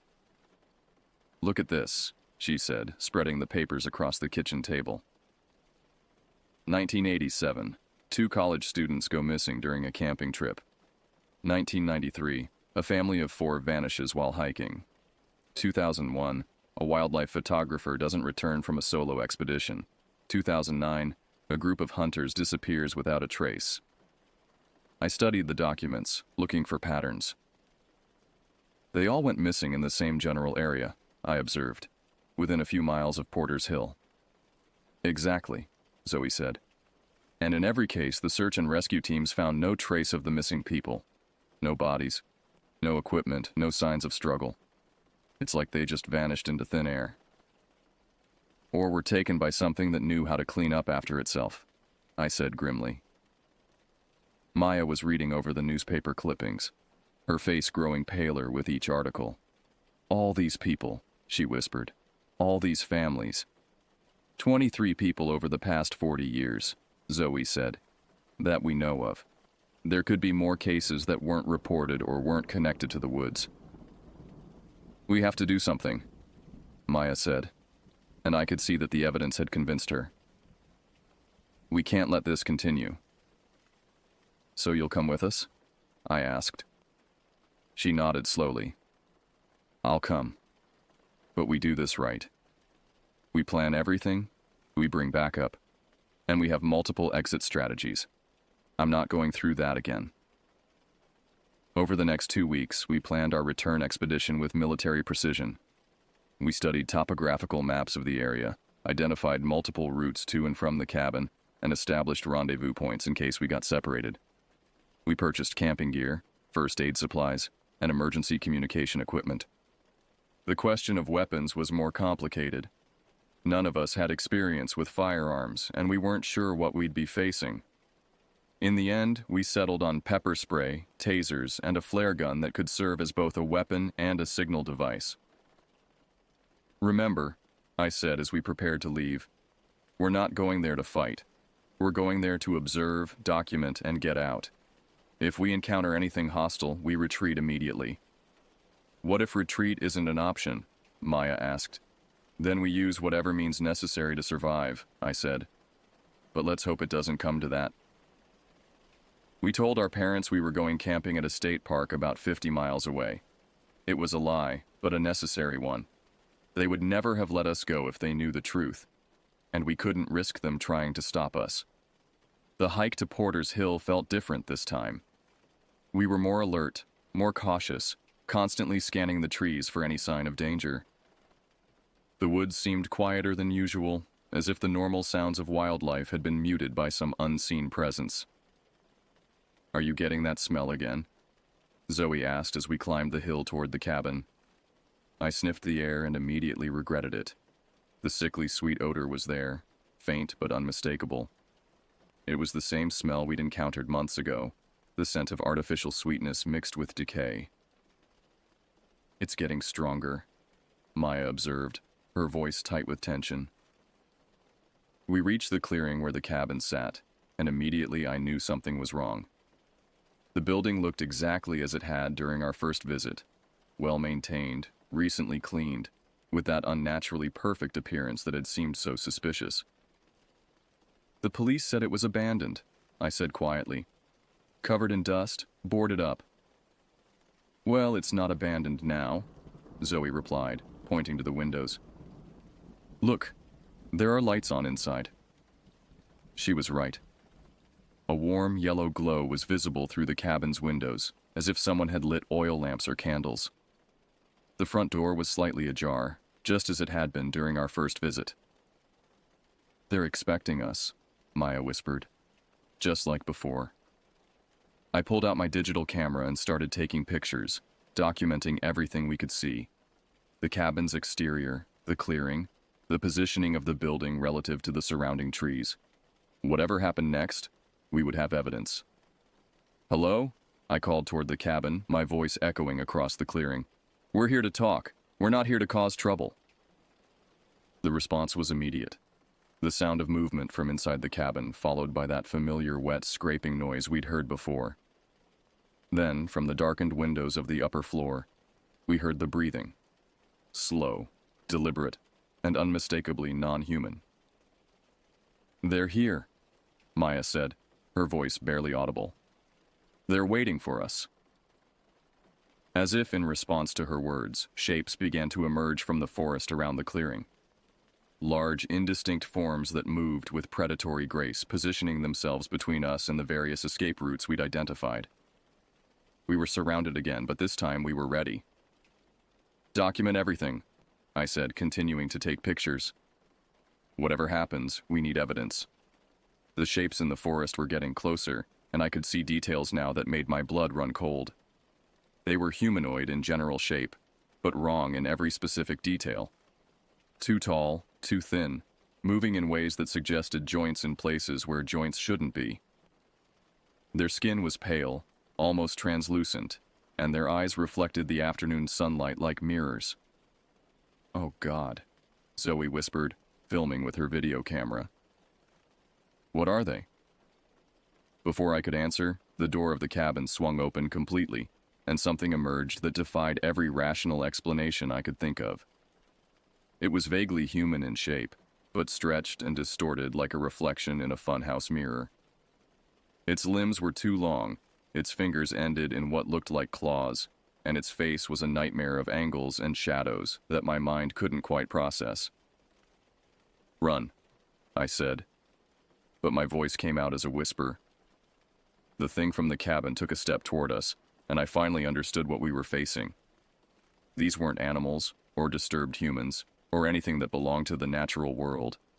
They were something else entirely, something that had been waiting in these woods for far longer than any of us had imagined. "Run," I screamed, and this time my voice carried. But as we turned to flee, I realized that this time would be different. This time, they weren't going to let us escape. This time, they were going to finish what they'd started. The hunt was on, and we were the prey.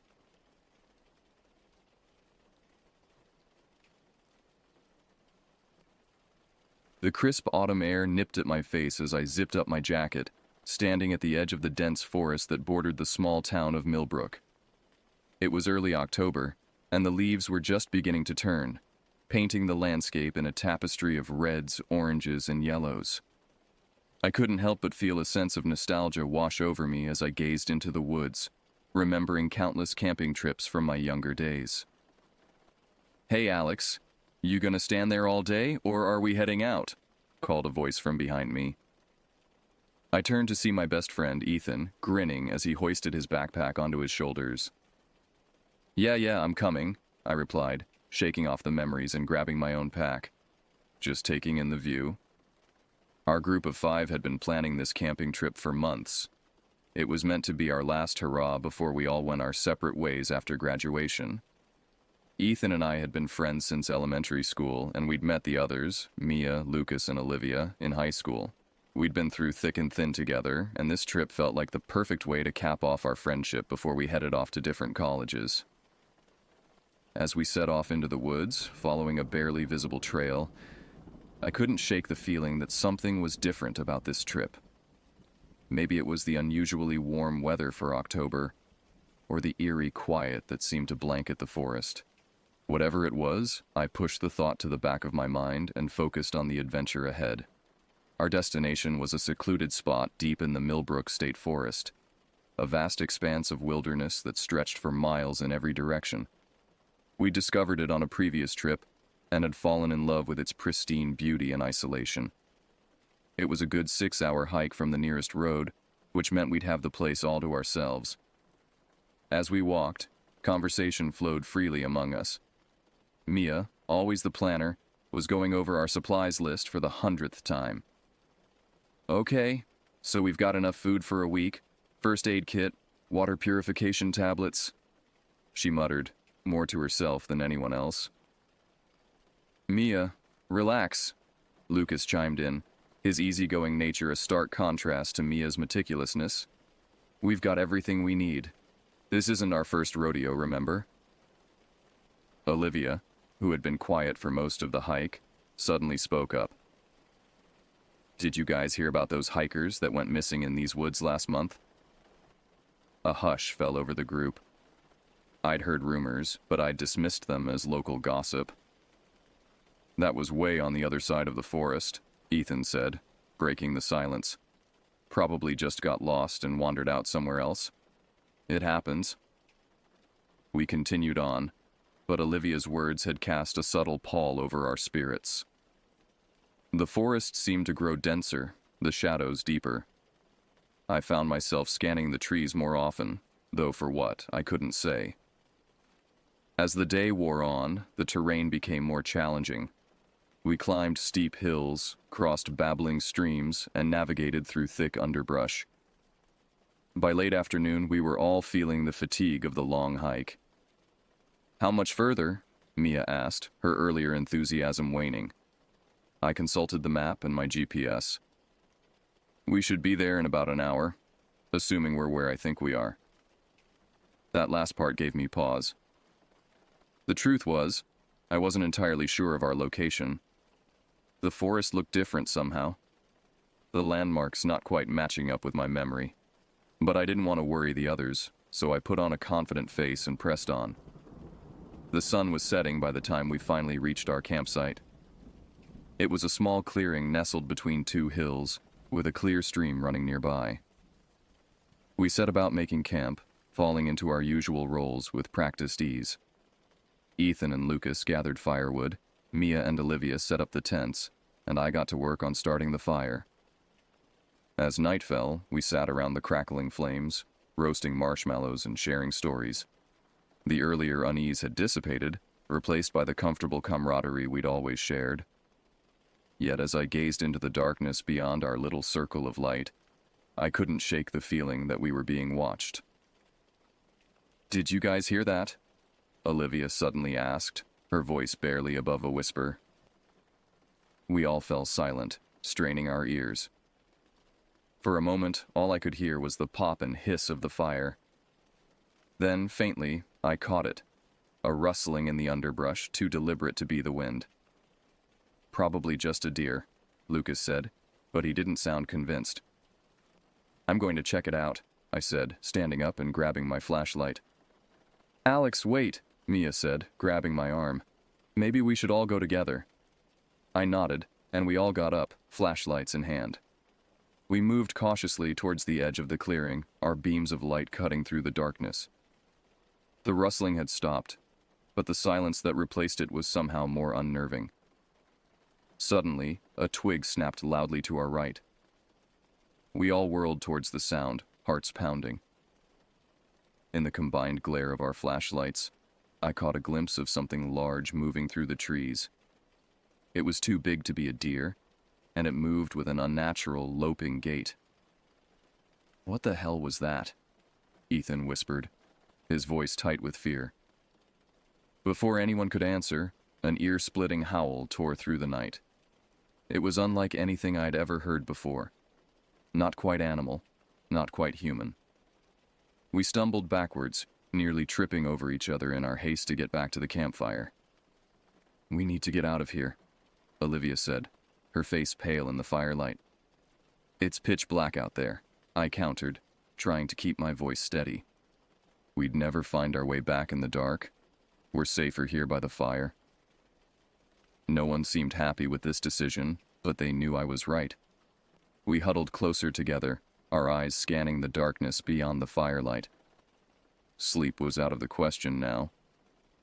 As the night wore on, we heard more sounds, rustling, snapping twigs, and once what sounded like heavy breathing just beyond the edge of our camp.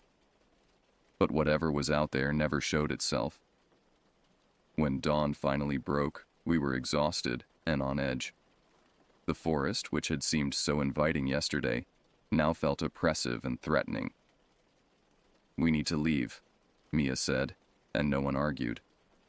We packed up camp in record time, barely speaking as we worked. As we shouldered our packs and prepared to head out, I noticed something that made my blood run cold. There, at the edge of our campsite, were tracks.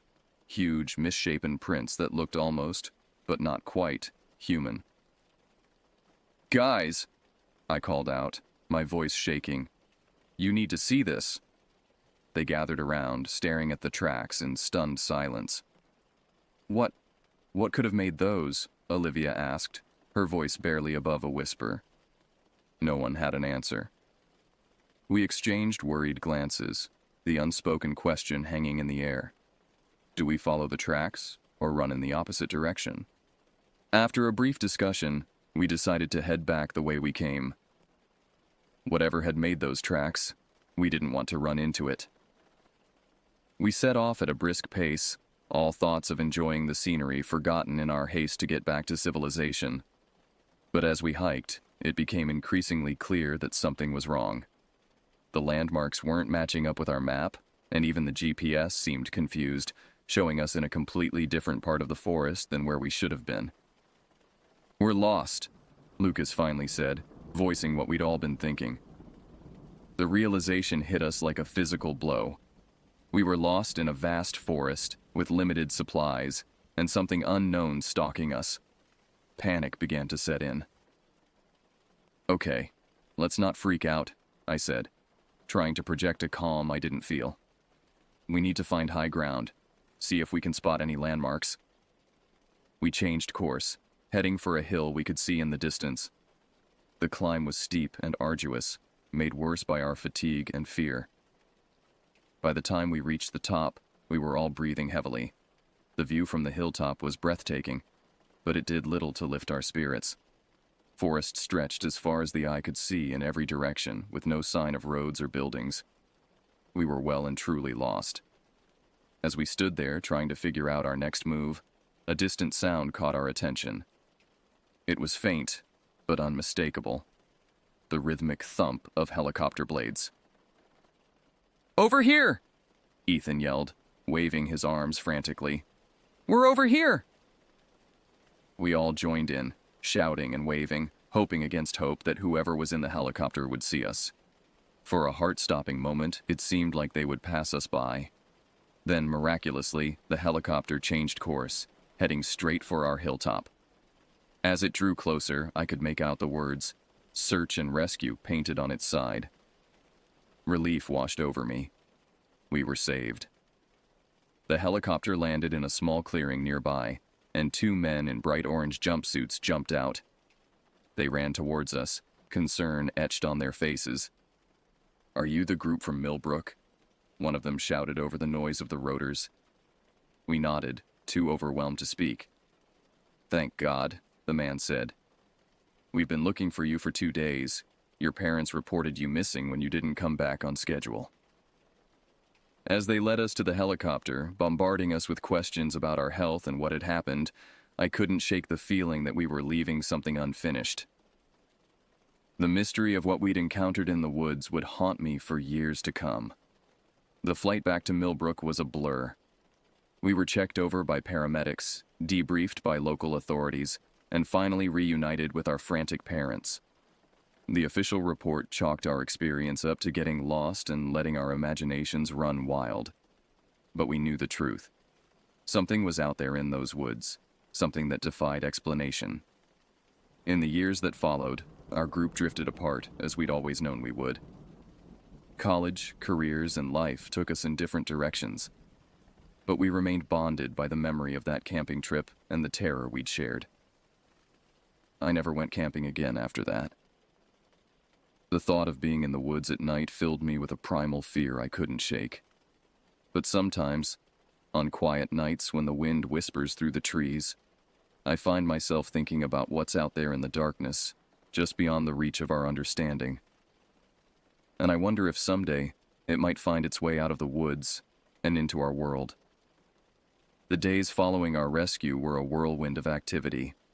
Local news stations camped outside our houses, clamoring for interviews about our harrowing ordeal in the wilderness.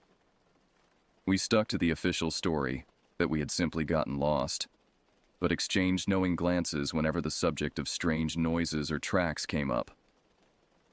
Our parents, initially overjoyed at our safe return, soon began to notice changes in us. We were jumpier, more prone to startling at sudden noises. None of us wanted to go anywhere near the woods, and we found ourselves avoiding even the small park in the center of Millbrook. School became a challenge. Concentrating was difficult when every shadow seemed to hold a potential threat.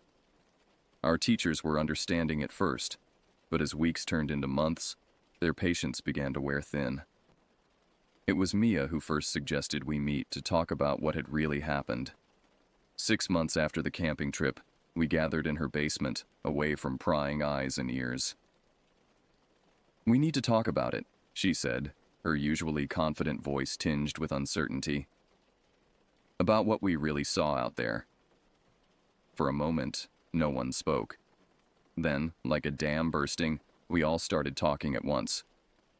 We compared notes, filled in gaps in each other's memories, and tried to make sense of the inexplicable. "Those tracks," Lucas said, his face pale. "They were like nothing I've ever seen. Too big to be human, but shaped all wrong for any animal I know." Olivia nodded. "And that howl? God, I still hear it in my nightmares." As we talked, a sense of relief washed over me. We weren't crazy. We had all experienced the same things, seen the same impossibilities. But our relief was short-lived. The more we discussed it, the more questions arose. What exactly had we encountered out there? Why hadn't the search and rescue team seen any signs of it? And most troublingly, why did it seem like the authorities were so quick to dismiss our story? In the months that followed, we dove deep into research. Ethan, always the tech-savvy one, set up a secure online forum where we could share our findings. We pored over local legends, cryptozoology websites, and even scientific journals, looking for anything that might explain what we had experienced. Our obsession didn't go unnoticed. Our grades began to slip, and our other friendships suffered. My parents suggested I see a therapist, concerned about my newfound insomnia and jumpiness. I went, but found myself unable to open up about what was really bothering me. How could I explain something I didn't understand myself? As our high school graduation approached, a new development shook our world. A hiker went missing in Millbrook State Forest, in an area not far from where we had camped. The local news reported it matter-of-factly, just another unfortunate soul who had wandered off the trail. But we knew better. We debated whether to go to the authorities with what we knew. In the end, we decided against it. Who would believe 5 teenagers claiming there was some unknown creature in the woods? Instead, we made a pact. After graduation, we would return to the forest. We would find proof of what we had encountered one way or another. The day after graduation, we met at the edge of the forest, just as we had a year ago. This time, we were prepared. We had better equipment, detailed maps, and a plan. We also carried a shared burden of fear, excitement, and determination. As we stepped into the woods, I couldn't shake the feeling that we were walking into the lion's den, but we had to know the truth. Our journey took us deep into the forest. We retraced our steps as best we could, using GPS coordinates and our collective memory as guides. The forest seemed different in the daylight, less menacing but no less mysterious. On the 3rd day of our expedition, we found something that stopped us in our tracks. There, in a small clearing, was a structure that hadn't been there before. It looked like a research station of some sort, complete with solar panels and a small satellite dish. "What the hell?" Ethan whispered, voicing all of our thoughts. We approached cautiously, our senses on high alert. The station appeared to be deserted, but recently used. Through the windows, we could see computer equipment and what looked like scientific instruments. "Guys, look at this," Mia called out. She was pointing at a symbol emblazoned on the side of the structure, a stylized eye within a triangle. "I've seen that before," Lucas said, his voice tight. "It was on the uniforms of some of the guys who debriefed us after we were rescued." A chill ran down my spine. What was going on here? Before we could investigate further, The sound of an approaching vehicle sent us scrambling for cover. From our hiding spot in the underbrush, we watched as a black SUV pulled up to the station. Two men in dark suits got out, followed by a woman in a lab coat. "Any new sightings?" one of the men asked. The woman shook her head. "Nothing concrete, but the audio recordings from last night are interesting. I think we're getting close." They went inside the station, leaving us reeling from what we'd overheard. They were looking for something too. The same thing we had encountered. We retreated quietly, our minds racing. This discovery changed everything. It wasn't just about our experience anymore. There was clearly something bigger going on. Over the next few days, we observed the station from a distance, watching the comings and goings of various personnel. We overheard snippets of conversations about the subject, containment protocols, and government oversight. On our last night in the forest, we heard it again. That bone-chilling howl that had haunted our nightmares for the past year. This time, it was followed by a flurry of activity from the research station. Floodlights snapped on, illuminating the surrounding forest. We could hear shouts and the sound of equipment being mobilized. We should have left then, should have run as far and as fast as we could. But our need for answers overwhelmed our common sense. We crept closer, trying to see what was happening. That's when everything went sideways. A spotlight swept over our position, and suddenly there were shouts of "intruders" and "secure the perimeter." We ran, our hearts pounding in our ears. The forest that had once felt so familiar was now a maze of shadows and hidden dangers. We could hear our pursuers crashing through the underbrush behind us. As we fled, I caught a glimpse of something moving through the trees parallel to us. It was large, bipedal, but moved with an inhuman grace. For a split second, it turned its head towards me, and I saw eyes that reflected the moonlight like a cat's. Then it was gone, melting into the darkness as if it had never been there. We managed to evade our pursuers and make it back to Millbrook, but we knew our lives would never be the same. We had glimpsed something beyond the veil of everyday reality, something that powerful people wanted to keep secret. In the years that followed, we tried to move on with our lives. We went to college, started careers, formed new relationships, but we could never fully leave behind what we had experienced. We kept in touch, sharing any new information we came across. Strange sightings in other forests across the country, whispered rumors of government cover-ups, theories about creatures that defied scientific explanation. Sometimes, late at night, I find myself staring out my window, looking towards the distant line of trees that mark the edge of Millbrook State Forest.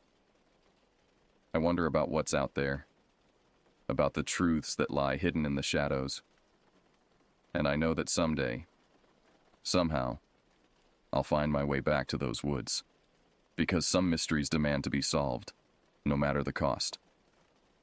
The creature we encountered, the secret research station, the government agents, they're all pieces of a larger puzzle, one that I'm determined to solve. As I sit here writing this account, I can't help but feel that I'm being watched. Maybe it's paranoia, a lasting effect of our ordeal. Or maybe, just maybe, the thing from the forest has found its way here, to the fringes of our civilized world. So I leave this record, a testament to what we experienced and what we discovered. If you're reading this, know that the world is stranger and more dangerous than you can imagine. And if you ever find yourself in the deep woods and hear an otherworldly howl echoing through the trees, run. Run, and don't look back. Because in the end, some truths are better left uncovered, some mysteries better left unsolved. But for those of us who have glimpsed behind the curtain, there's no going back. We are forever changed, forever searching for answers in the echoes of the wilderness. Years passed, and our group drifted apart. We all tried to move on with our lives, but the memory of what we'd experienced in Millbrook State Forest never truly left us. I pursued a career in journalism, hoping that my investigative skills might one day help me uncover the truth about what we'd encountered. It was a crisp autumn day, much like the one when our original camping trip began, when I received an encrypted email from Ethan. My heart raced as I read its contents. Alex, I found something. Meet me at the old diner outside Millbrook. Come alone. I didn't hesitate. Within an hour, I was in my car, driving towards the town I'd avoided for so long. As I approached Millbrook, the familiar silhouette of the forest loomed on the horizon, sending a shiver down my spine. The diner was nearly empty when I arrived. Ethan sat in a corner booth, his eyes darting nervously around the room. He'd changed in the years since I'd last seen him. His once carefree face now etched with worry lines, his eyes haunted by some unseen burden. "Thanks for coming," he said as I slid into the booth across from him. "I wasn't sure if you would." "Of course I came," I replied. "What's going on, Ethan? What have you found?" He glanced around once more before pulling out a USB drive. "I've been doing some digging," he whispered. "Hacking, if we're being honest. I managed to get into some classified government servers." My eyes widened. "Ethan, that's incredibly dangerous." "What?" He cut me off. I know. But Alex, what I found, it changes everything. The creature we saw, it's not alone. There's a whole species of them, and the government knows all about it." Over the next hour, Ethan laid out everything he'd discovered. The creatures, officially classified as unidentified biological entities, or UBEs, had been known to the government for decades. The research station we'd stumbled upon in the forest was just one of many across the country, all dedicated to studying and containing these beings. "But why keep it secret?" I asked. "Why not tell the public?" Ethan's face darkened. "Because they're not just studying them, Alex. They're weaponizing them." The implications of his words hit me like a physical blow. Before I could respond, the diner's door chimed. 2 men in dark suits walked in, their eyes scanning the room before settling on our booth. "We need to go," Ethan said, his voice tight with fear.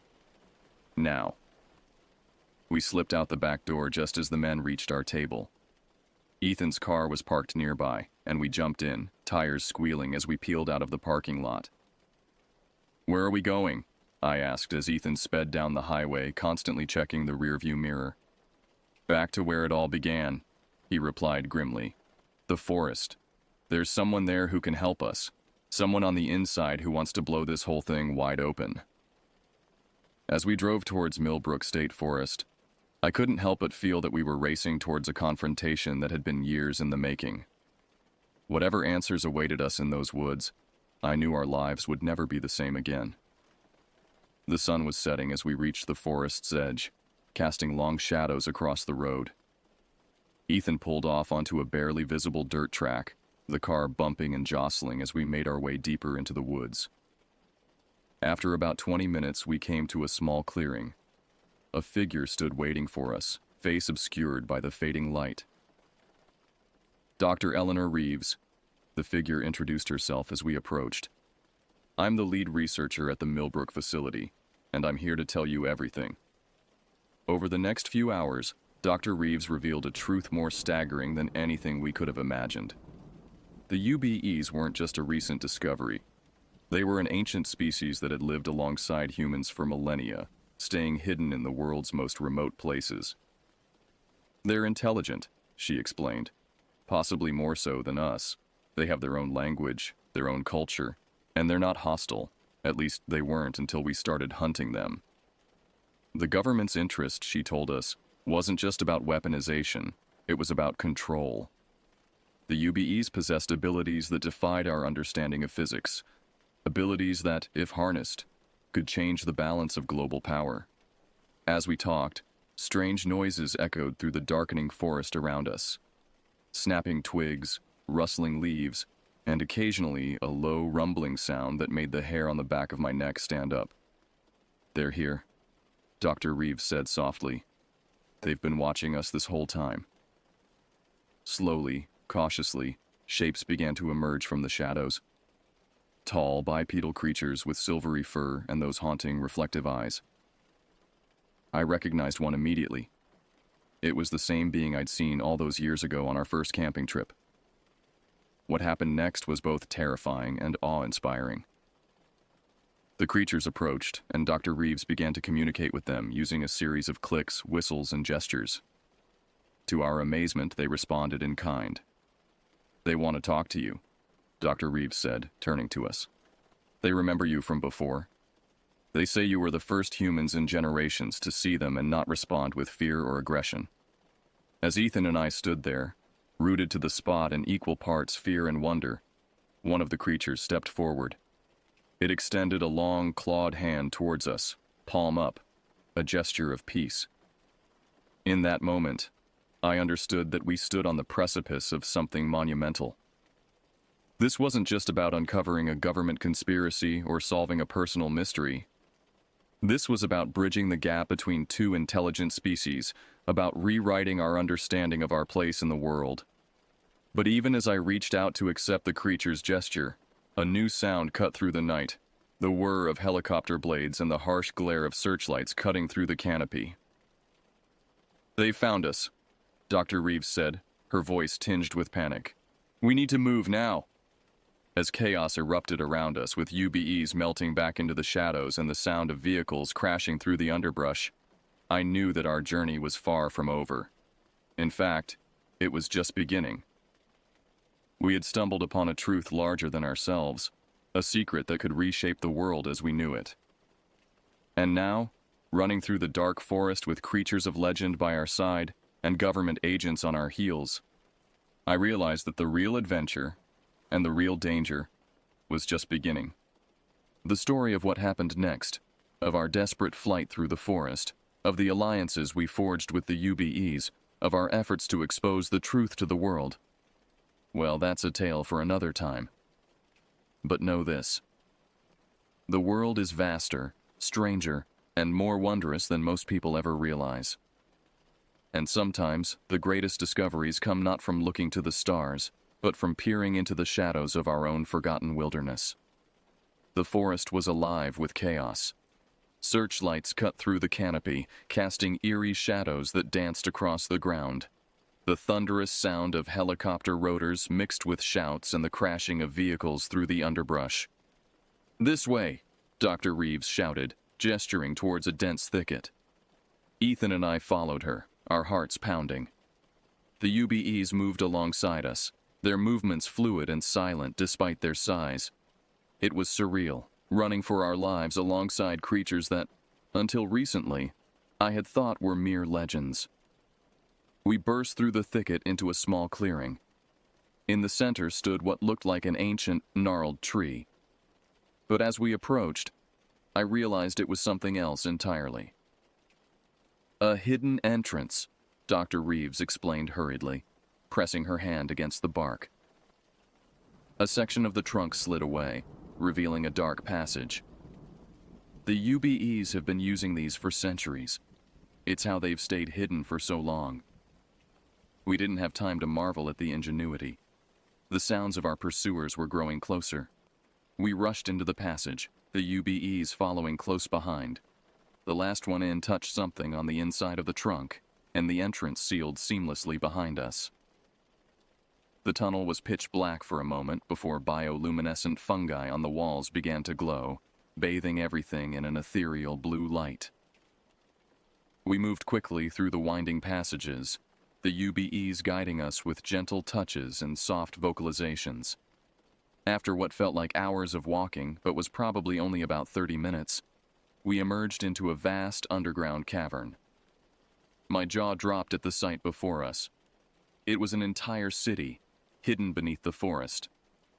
Structures that seemed to be a blend of grown crystal and shaped stone rose from the cavern floor. UBEs of various sizes moved about, some noticing our arrival with curious glances.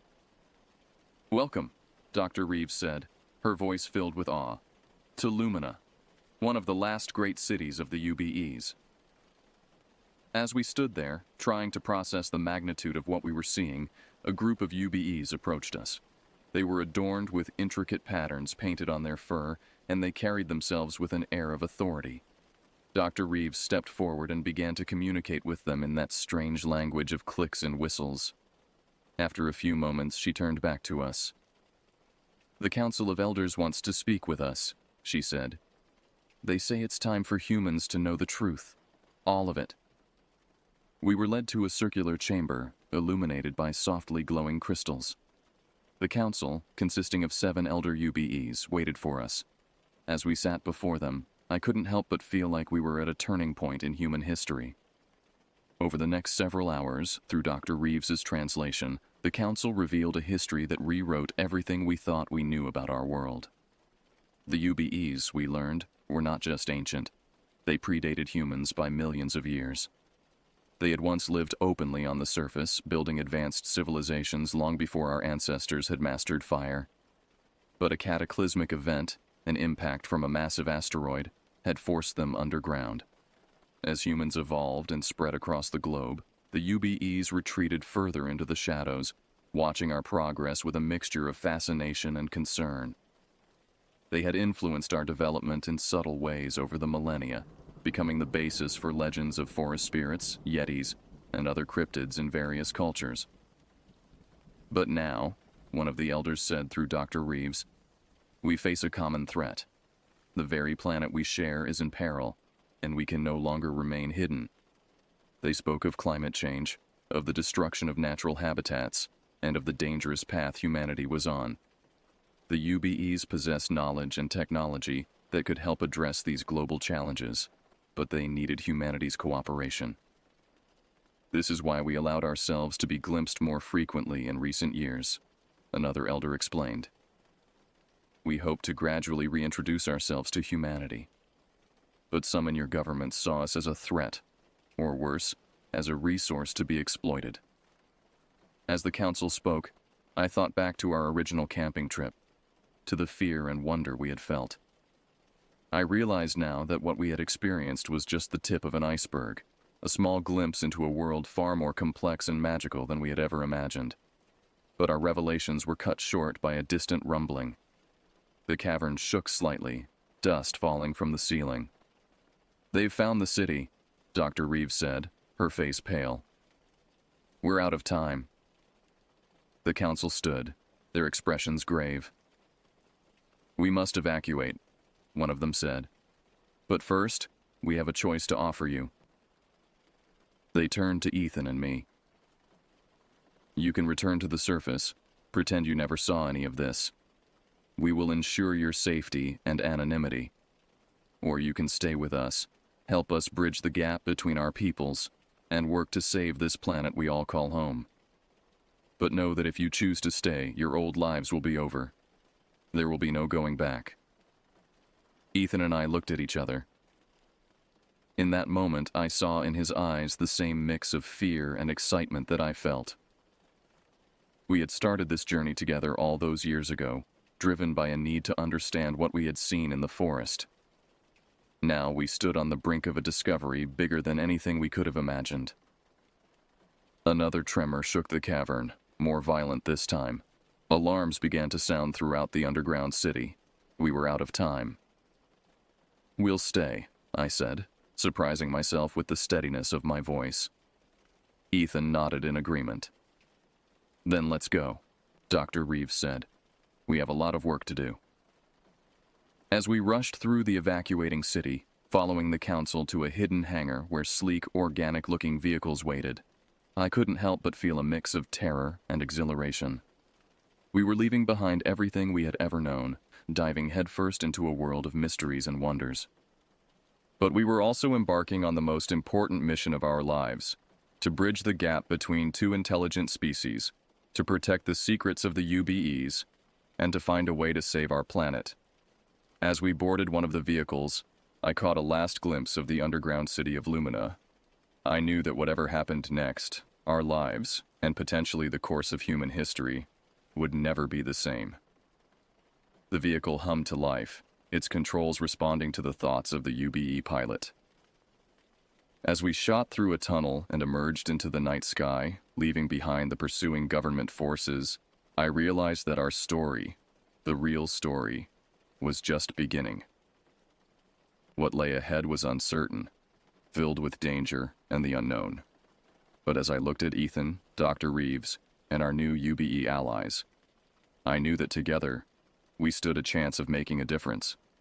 The forest fell away beneath us as we soared into the clouds, leaving behind the world we knew, and heading towards a future none of us could have imagined. And as the first light of dawn broke on the horizon, I couldn't help but feel that despite all the challenges ahead, we were on the brink of something truly extraordinary. As our vehicle soared through the night sky, I couldn't help but marvel at its silent efficiency. Dr. Reeves explained that it used a form of anti-gravity technology, something the UBEs had mastered millennia ago. "Where are we going?" Ethan asked, his voice a mix of excitement and apprehension. One of the UBEs, who Dr. Reeves introduced as Zara, responded in a series of clicks and whistles. Dr. Reeves translated, "To one of our sanctuary cities. It's hidden in the Rockies, completely off the grid and undetectable by human technology." The journey took several hours, during which Dr. Reeves and Zara filled us in on more details about UBE society. They were a peaceful species, focused on harmony with nature and the pursuit of knowledge. Their technology was bio-based, working in symbiosis with the natural world rather than exploiting it. As dawn broke, we descended into a mist-shrouded valley. The mist parted to reveal a breathtaking sight, a city that seemed to grow out of the mountain itself, with structures that blended seamlessly with the natural landscape. "Welcome to Haven," Dr. Reeves said as we landed. The next few weeks were a whirlwind of new experiences. Ethan and I underwent a crash course in UBE language and culture. We learned about their history, their technology, and their deep connection to the Earth.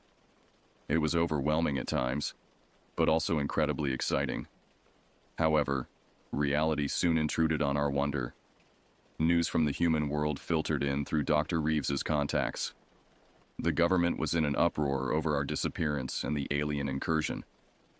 Conspiracy theories ran wild, and there was talk of mobilizing military forces to scour the forests. "We need to do something," I said during a meeting with the Haven Council. "We can't let this escalate into a conflict." The council agreed, and so began our work as ambassadors between two worlds. Our first task was to make contact with sympathetic humans who could help us. Dr. Reeves had a network of trusted scientists and environmentalists who had long suspected the existence of the UBEs. Over the next year, we worked tirelessly. Ethan's hacking skills proved invaluable as we gathered evidence of government cover-ups and corporate exploitation of UBE technology.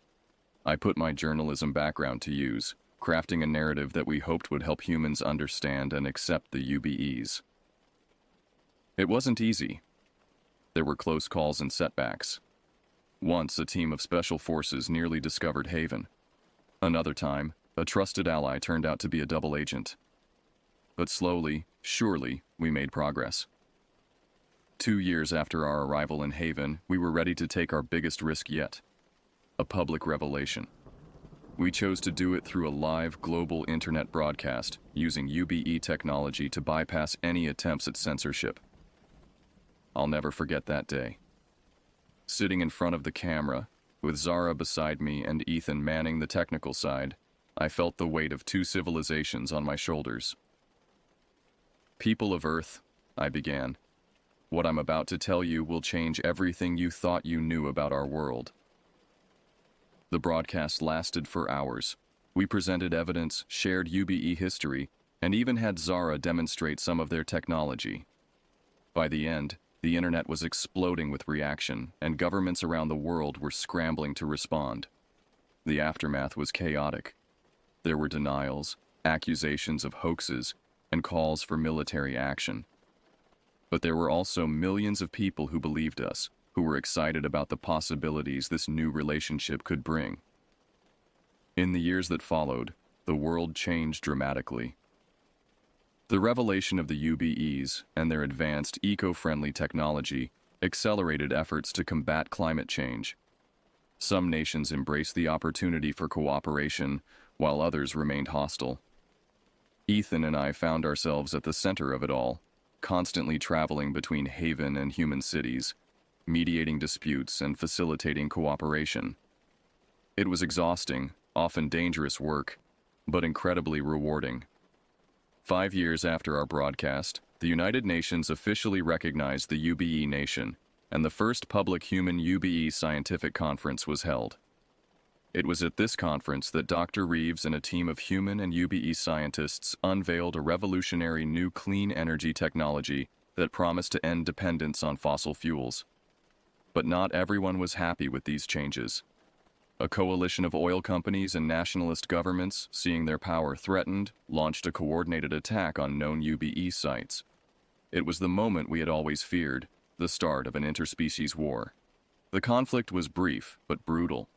UBE defensive technology was far superior, but they were reluctant to use lethal force against humans.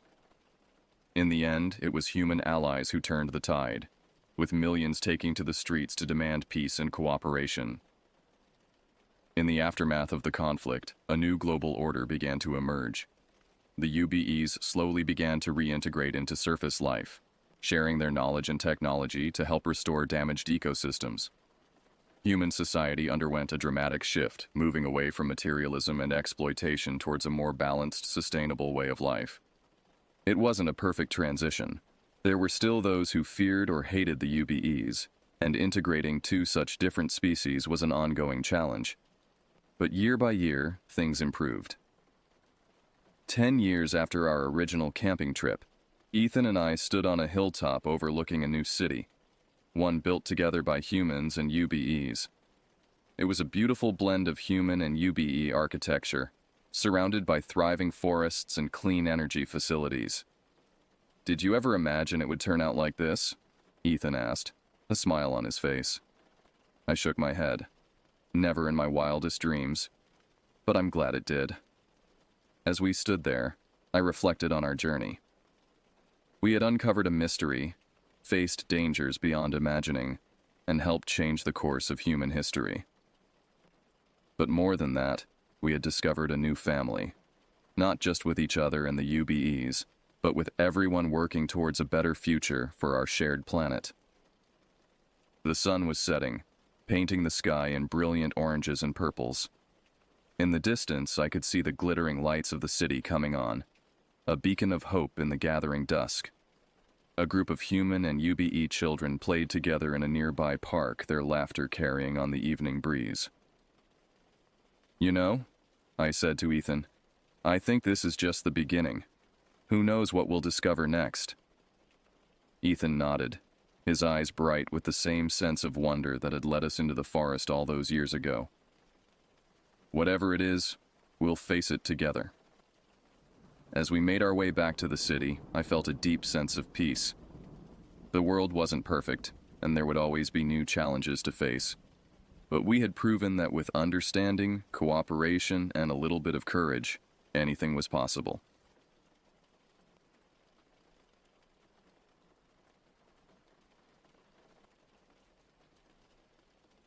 I still recall how the quiet wrapped around that old house like a heavy blanket.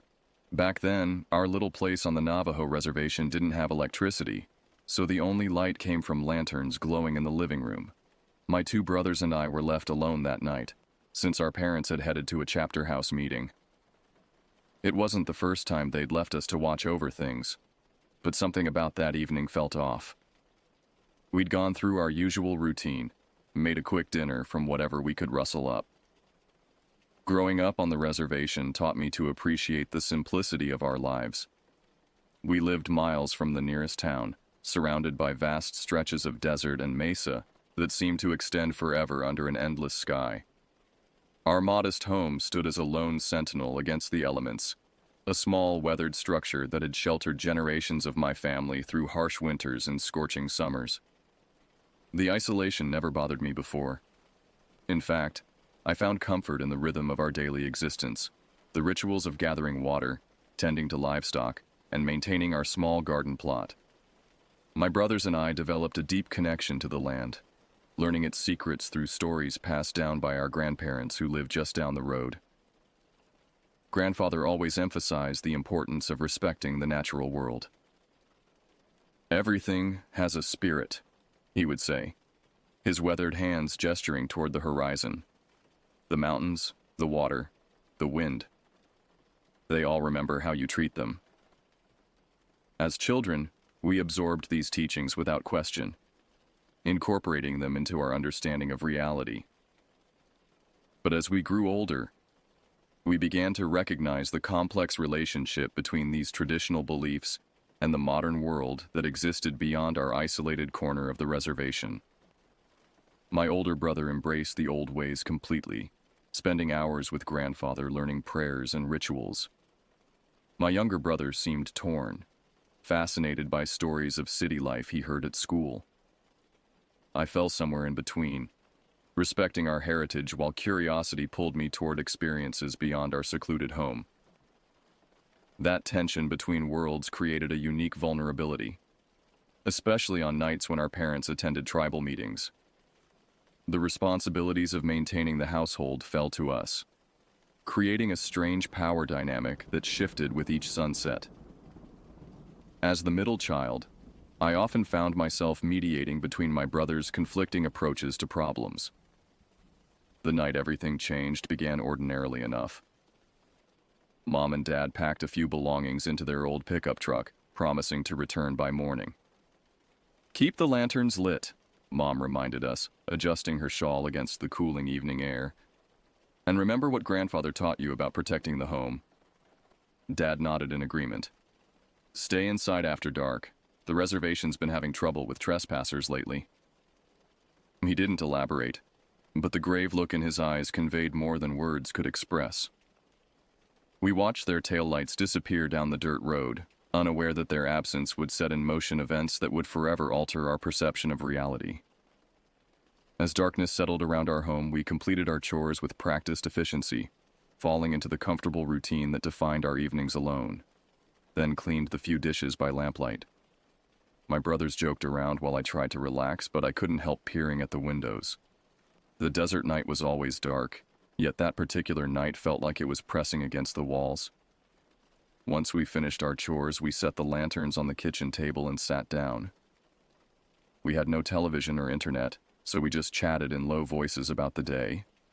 The air smelled of warm dust and the faint smoke left over from our wood stove. We were tired, but not quite ready to sleep. Outside, the wind whispered across the empty land. Usually that lullaby would put me at ease, but my instincts kept buzzing like an alarm. Suddenly, we heard something out by the truck. A shuffling noise that wasn't the wind. It was like someone was shifting around boxes or picking things up and dropping them. My brothers and I stared at each other, realizing nobody should be out there at that hour. The closest neighbors lived miles away, and they'd never just drop by unannounced. My oldest brother crept toward the window, letting the lantern's glow guide him. He peered through a small gap in the curtain. I watched his face go pale. That's when he whispered that someone was digging around in the truck. A tightness clenched my stomach. Why would a stranger sneak onto our property so far from town, let alone rifle through our vehicle? It didn't take long for fear to settle in. I can still remember the way my brother's hands trembled as he backed away from the window. His eyes, wide with panic, reflected the dancing lantern flame. "Someone's out there," he whispered, voice barely audible above the persistent desert wind. "They're going through Dad's truck." The temperature in the room seemed to drop several degrees. We huddled closer together, instinctively seeking protection in proximity. My younger brother, usually quick with jokes and laughter, sat frozen in his chair. His knuckles whitened as he gripped the edge of the table. "What do they look like?" I managed to ask, though part of me dreaded the answer. My older brother shook his head. "Too dark to see clearly, just a shape moving around the cab." He swallowed hard. "But something's wrong about it. The way it moves." That hesitation, that inability to articulate what disturbed him so deeply, intensified my fear more than any detailed description could have. In that moment, I became acutely aware of our vulnerability. 3 teenagers alone in an isolated house with no means of communication, no neighbors within shouting distance, and parents who wouldn't return until morning. The sounds outside continued, metal scraping against metal, the creak of the truck's door hinge, occasional thumps that suggested items being tossed aside. Whatever was out there moved with purpose, searching for something specific. Maybe it's just someone looking for food or supplies, my younger brother suggested, voice cracking. They might leave if they don't find anything valuable. But even as he spoke, I sensed he didn't believe his own words. This wasn't a desperate traveler or opportunistic thief. Something about the systematic nature of the search, the boldness of approaching an occupied home, suggested a more sinister intent. My older brother moved to the corner where Dad kept his hunting rifle. The weapon had always been a silent presence in our home, necessary for protection, but rarely touched. I watched as he carefully lifted it from its mount, checking that it was loaded with trembling fingers. "We should call out," I suggested. "Let them know we're here and armed." He shook his head. "Not yet. If they're just looking to steal, they'll run when they know we've spotted them. But if they're looking for..." He didn't finish the thought, but he didn't need to.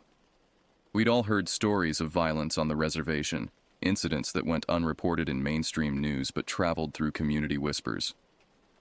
The minutes stretched painfully as we debated our options. The intruder showed no signs of leaving, and our fear grew with each passing moment. Finally, my older brother made a decision. "We need to confront them," he said firmly. "All of us together. Show strength." We glanced around the living room, trying to figure out a plan. There wasn't exactly a phone to call for help. No landline, no cell service out here. My younger brother fumbled for the rifle we kept near the door, the one we almost never touched. He handed it to me like he couldn't stand the thought of holding it himself. I took it, feeling my hands tremble. The idea of facing down someone in the pitch-black yard made my head spin, but what choice did we have? We needed to protect our home. We decided to step out onto the porch, see if we could scare them off. My heart thumped against my chest, each beat reminding me just how alone we were. We eased open the front door. The night air rushed in, cold and full of possibilities. Lantern lights spilled over the porch steps, but it didn't reach the truck. We strained our eyes, searching for any sign of movement. For several seconds, we couldn't see anything.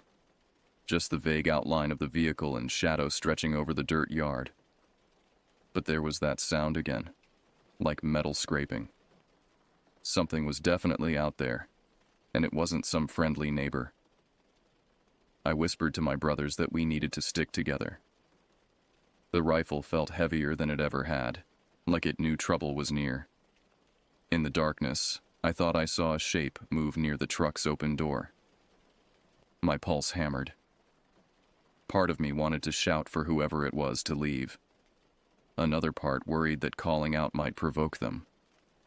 We just stood there, silent, hearts pounding, trying to catch a glimpse of this unwelcome visitor who had appeared out of nowhere. And I had the strangest sense that we were being watched in return. I eased onto the porch with my brothers huddled behind me, lantern in one hand, rifle in the other. The rattling sound we'd heard before had stopped, but that only made me more anxious. Even in the faint glow, I could spot the truck a few yards away. The passenger door was open wider than it had been just minutes ago.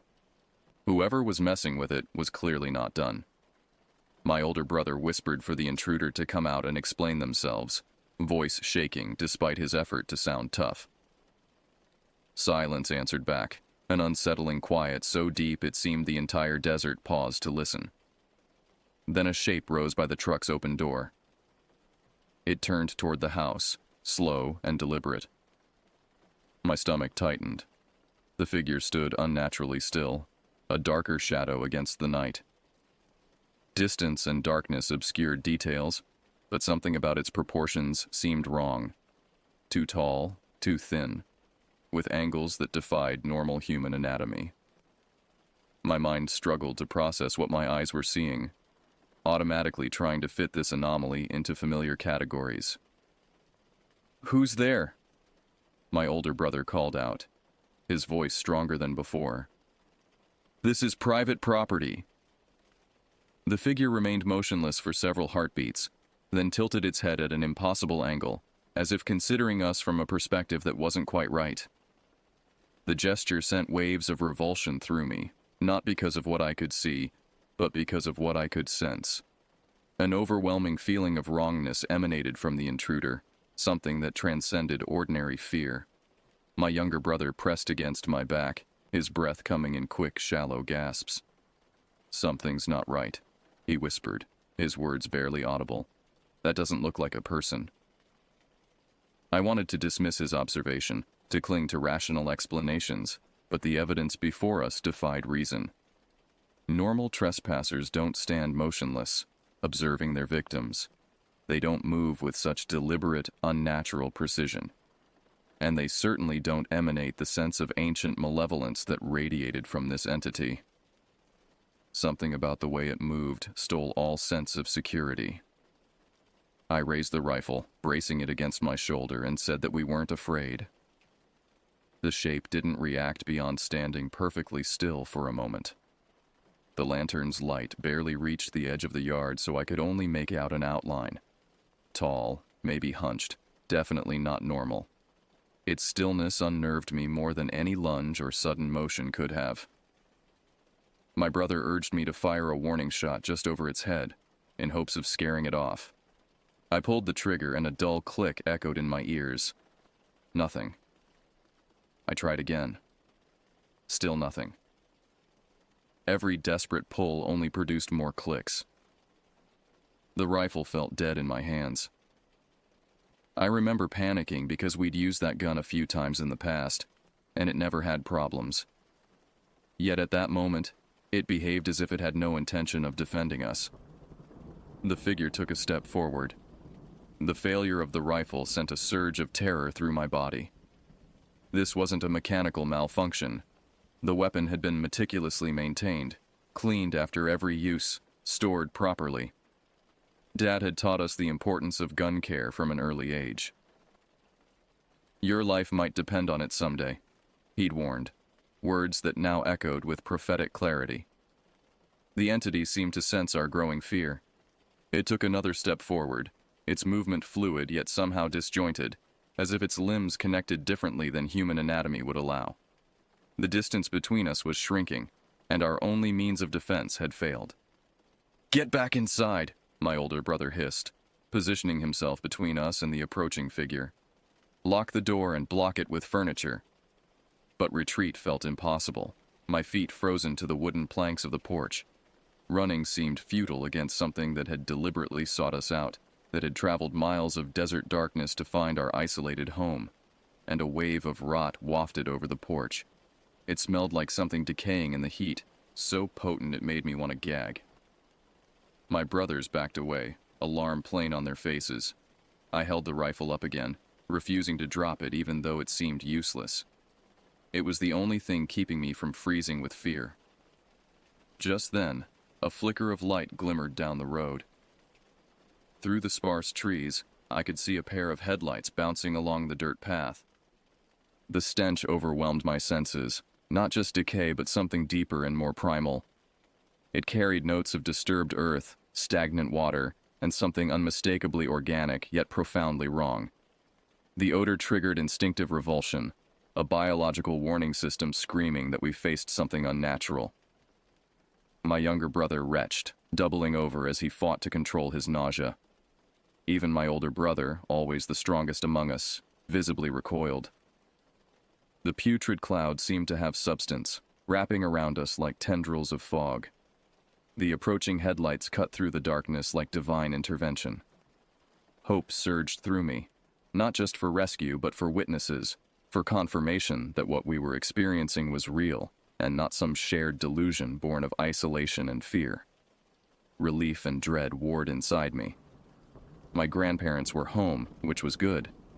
But what if this intruder decided to target them too? The shape shifted its attention to the approaching lights and slowly peeled away from the truck. Before we could react, it slid behind one of the large, gnarled trees that dotted our property. I'd never felt such a potent mix of fury and terror. Part of me wanted to chase after it, demanding answers. The other half wanted to retreat inside, block every door, and pray that the thing wouldn't return. I heard my grandparents pull up and hop out of the car. My oldest brother raced across the yard to meet them, rifle in hand, telling them in frantic whispers about the intruder. My grandfather eyed the open truck door, then focused on the tree line. Without needing an explanation, he dashed inside, rummaged around for ashes from the stove. He coated the barrel in a single bullet, working quickly and calmly. Grandfather's immediate understanding of the situation chilled me more thoroughly than the entity itself. There was no surprise in his weathered face, no disbelief or confusion, only grim recognition. He knew what we were facing without being told, as if he'd been expecting this encounter for years. I watched in fascination as his hands moved with practiced precision, coating the rifle barrel with gray ash from our wood stove. His lips moved in silent prayer, words in Navajo too quiet for me to catch. The ritual seemed ancient, passed down through generations as protection against forces most people no longer believed in. "What is that thing?" I whispered when he returned to the porch. Grandfather's eyes met mine, filled with a weight of knowledge I couldn't comprehend. "Something that should not be here," he answered simply. "Something that has forgotten its place in the world." His cryptic response frustrated me, but I recognized the protective intent behind his vagueness. Some knowledge was dangerous to possess, some names dangerous to speak. In that moment, I understood why certain stories were only told in winter, why certain rituals were performed away from young ears. "The gun wouldn't fire," my older brother explained, voice strained with residual fear. Grandfather nodded as if this were entirely expected. "Of course not. It knows the ways of our world." He checked the ash-coated bullet, sliding it into the chamber with reverence. "But we know older ways." Like he'd practiced this before. When he came back out, we clustered around him. My grandmother stood protectively near me and my younger brother. My grandfather strode to the edge of the porch and aimed at the place where we'd last seen that shape lurking. He fired without shouting a warning, one thunderous blast that broke the suffocating stillness. For an instant, I thought he'd missed until a shrieking cry tore through the night. A shadow ripped away from the tree and tore across the yard. The inhuman scream seared itself into my memory, a sound that existed somewhere between animal pain and human rage, yet was neither. It resonated at a frequency that seemed to vibrate through bone rather than air, triggering instinctive terror at a biological level. The entity's movement as it fled was equally disturbing, not the steady gait of a person running, not the bounded leap of a four-legged animal, but something in between. Its limbs extended and contracted in impossible ways, covering ground with unnatural speed. Grandmother pulled us closer, her thin arm surprisingly strong across our shoulders. "Don't look directly at it," she warned. "It takes something from you when you witness its true form." I averted my eyes, focusing instead on Grandfather's determined expression. He maintained his aim, tracking the fleeing shadow until it disappeared beyond the reach of our lantern light. Only then did he lower the rifle, his shoulders slumping slightly with released tension. "Will it come back?" my younger brother asked, voice small with lingering fear. Grandfather considered the question carefully. "Not tonight," he finally answered. "But it has marked this place now, marked all of you." He turned to face us fully, his expression grave. "There are preparations we must make." Heading farther into the desert. We didn't stop to question what it was, or how it was still moving after that shot. My grandfather and my older brother raced for the truck, engine roaring as they gave chase. I stood there, surrounded by lantern glow, trying not to let my mind wander too far into dark possibilities. The stench lingered in the air, as if whatever that thing was had left a piece of itself behind, All I could do was cling to the thought that if anybody could handle it, the sudden departure left me, my younger brother, and grandmother alone in the eerie aftermath. The night seemed to press closer without grandfather's reassuring presence, shadows deepening in corners that had never bothered me before. Every creak of the old house, every whisper of wind through the juniper trees took on sinister potential. Grandmother moved with purpose, retrieving items from various places around the house, a small leather pouch from beneath a floorboard, dried herbs from a kitchen cabinet, a carved wooden box I'd never seen before. She worked methodically, laying these objects on the kitchen table before retrieving a container of cornmeal from the pantry. "Don't just stand there," she instructed, her voice gentle but firm. "We have work to do before they return." She guided us through the process of creating protective symbols at each entrance, doorways, windows, even the small bathroom vent. We traced precise patterns with cornmeal while she recited prayers in Navajo, teaching us the words and correcting our pronunciation with patient insistence. "These words are your heritage," she explained as we worked. "They connect you to those who came before, who faced these same challenges and survived." My younger brother, still pale with fear, found comfort in the ritual. His hand steadied as he completed each symbol, his breathing becoming more regular. I envied his ability to surrender fully to faith, to accept protection without questioning its mechanism. My own mind raced with unanswered questions. What exactly had invaded our property? Why had it chosen our family? How could grandfather track something that moved with such unnatural speed through pitch darkness? Most disturbingly, how had he known exactly what to do, as if he'd been preparing for this specific threat? "Grandmother," I ventured as we finished the last symbol. "What is happening? Please, I need to understand." She studied my face for a long moment, weighing something in her mind. Finally, she sighed and gestured for us to sit at the kitchen table. "There are those who choose dark paths," she began, her voice low. "People who trade their humanity for power, who break the most sacred taboos." "Skinwalkers," my younger brother whispered, the forbidden word slipping out before he could stop himself. Grandmother's expression hardened. "We do not name them," she admonished. "Names have power. But yes, that is what the outside world calls them."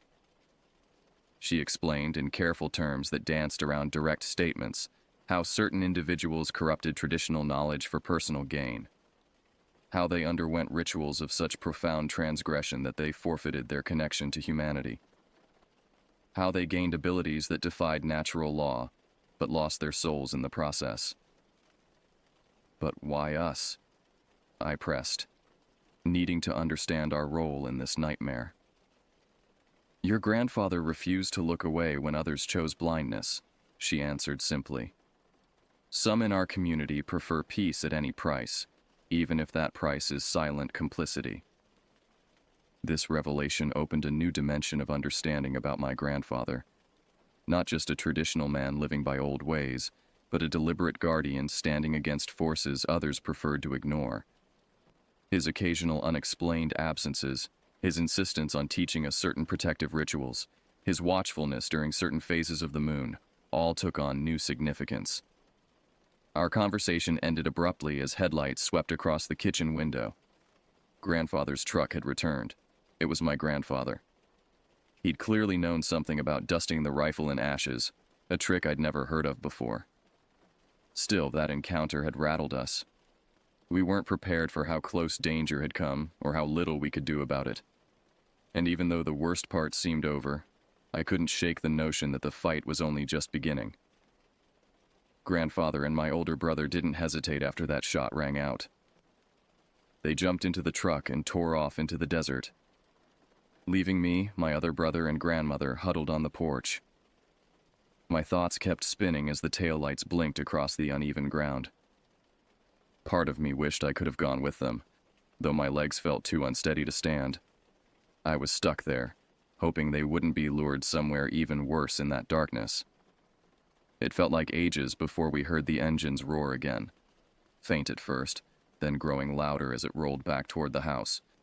When the truck finally crested the rise, Grandfather slammed on the brakes.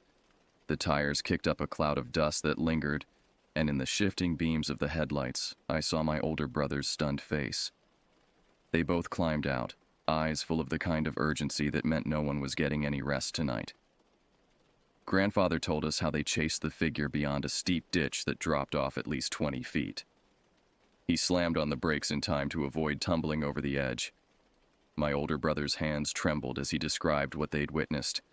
His voice kept breaking, forcing him to stop and collect himself before continuing. The confident teenager I'd known my entire life had been replaced by someone fundamentally shaken. It wasn't running like a person, he explained, gesturing with jerky movements. More like crawling fast, but not on hands and knees. The joints were all wrong. Grandfather nodded gravely. What you saw was not its true form, he explained. It shifts between shapes, never fully human, never fully animal. The transition is what you witnessed.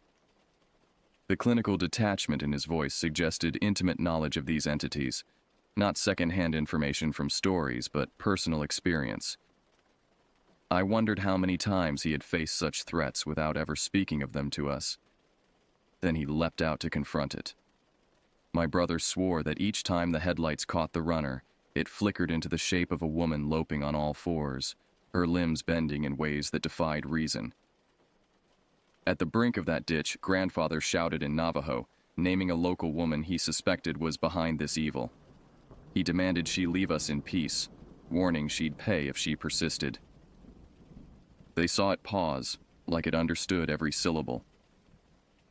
This revelation, that the horror we faced had a human origin, an identity known to Grandfather, somehow made everything more terrifying. Not a nameless, ancient evil, but someone who lived among us, who might have smiled and nodded to us at community gatherings. How did you know? I asked, struggling to reconcile this information with my understanding of our small community. Grandfather's expression darkened. There have been signs. Livestock found mutilated in specific ways, strange tracks around homes where children have fallen ill, whispers of someone seen in places they couldn't possibly be. He had been investigating these incidents quietly, gathering evidence while others dismissed them as coyote attacks or coincidence. The confrontation tonight confirmed his suspicions about who was responsible. Naming her was dangerous, Grandmother interjected, concern evident in her voice. You've tied your spirit to hers now. Grandfather nodded solemnly. It was necessary. The boundary has been drawn. He turned to us, his gaze intense. Now we prepare. She will not forgive being exposed. The realization that our family had become entangled in something so much larger and more dangerous than a simple trespassing incident settled heavily upon me. This wasn't over. It was merely beginning. Then it released a guttural hiss and bolted deeper into the desert. Even with the rifle loaded properly, hitting a figure so fast in the dead of night was nearly impossible. Not wanting to risk a rollover or get led into unfamiliar terrain, Grandfather made the call to turn back. The realization that it was far too cunning to corner made everything feel worse. We locked up the house as best we could, blocking the doors and pulling the curtains. My brothers and I sat around the lantern, each of us jumping at the slightest rustle. Grandmother said a prayer in a trembling voice, hands pressed together. Meanwhile, Grandfather kept that ash-coated rifle at his side, keeping watch at a window. I could see the weight of the night in his posture, determined but exhausted. No one slept until dawn. Every creak set us on edge, hearts pounding as we wondered if that thing had decided to return. The tension in that long night transformed our understanding of darkness. Shadows weren't just absence of light anymore, they were potential vessels for malevolence. Each corner of our familiar home became suspect, each unexpected sound a possible harbinger of return. Grandmother kept us busy with protective measures, teaching us prayers and rituals that had been passed down through generations. My younger brother embraced these teachings with newfound reverence, finding comfort in tradition that had previously seemed irrelevant to modern life. My older brother remained vigilant, positioned near grandfather at the window, absorbing whatever knowledge the old man shared in hushed Navajo. Their conversation excluded me, not deliberately, but through my limited grasp of our ancestral language, a deficiency I now regretted deeply. I occupied the uncomfortable middle ground, too rational to surrender completely to traditional beliefs, yet too shaken by what I'd witnessed to dismiss them. The entity had been undeniably real, its presence confirmed by everyone present. Yet it defied the natural laws I'd been taught in school, existing in a realm where science offered no protection. Dawn arrived with agonizing slowness, pale light gradually revealing the familiar landscape of our property. The mundane reality of juniper trees, weathered fence posts, and distant mesas stood in stark contrast to the nightmare of the previous night. In the first gray light of morning, we ventured out. The sickly sweet stench had faded, but muddy footprints remained by the truck. None of them looked like a neat pair of shoes. The prints were splayed with deep indentations that reminded me of paw marks more than anything human. Over the next few days, our whole household operated like we were on constant alert. A few neighbors dropped by, hearing whispers that our family had crossed paths with something foul. The footprints defied explanation. Too large for coyote or wolf, yet not matching any human shoe pattern. They began normally near the truck, but gradually elongated and distorted as they tracked across the yard, becoming increasingly animalistic before disappearing altogether near the property boundary. Grandfather photographed them with an old Polaroid camera before carefully erasing each print with a mixture of ash and salt. He worked methodically, murmuring prayers over each one before moving to the next. The ritual took most of the morning, leaving him visibly drained. News traveled quickly through the small community. Neighbors arrived throughout the day, ostensibly bringing food or offering help with chores, but their curious glances and hushed conversations revealed their true purpose. They wanted confirmation of rumors already circulating, that the old threats were active again, that traditional protections were necessary once more. Some expressed skepticism, attributing our experience to overactive imagination or misidentification of an ordinary trespasser. Others shared their own encounters in hushed tones, stories they had previously kept hidden for fear of ridicule or concern about attracting unwanted attention. We tried to make light of it, but people exchanged grave looks, each recalling stories of their own strange encounters. Then we heard the news. The same local woman grandfather had named that night passed away under mysterious circumstances. Nobody could explain exactly what happened. Some said she fell ill suddenly. Others blamed old age. But the timing left us uneasy. It was grandfather's silence that told me everything. He insisted we show respect. The woman's passing sent ripples of unease through the community. She had been a reclusive figure, living alone on the outskirts of the reservation in a house rarely visited by neighbors. Few attended her funeral, but those who did reported strange phenomena, unexplained cold spots, electronic devices failing, a persistent sense of being watched. Grandfather maintained strict silence regarding any connection between our experience and her death. When pressed, he would only say, "What returns to the earth belongs to the earth now. Let the dead rest." But I noticed new protective measures appearing around our property. Bundles of herbs hanging from eaves, complex symbols carved into fence posts, strands of horsehair strung across certain windows. The incident marked a turning point in my relationship with my heritage. The traditional knowledge I had previously viewed as quaint stories for children revealed itself as a sophisticated system for navigating threats beyond modern understanding. My education in tribal ways intensified, no longer casual lessons but urgent transmission of survival knowledge. Keep our heads down and remain cautious. He refused to talk further about the woman's passing, but I glimpsed the relief etched on his face. From what I'd heard around the reservation, if you call out a skinwalker, if you speak their name, you're essentially dooming them.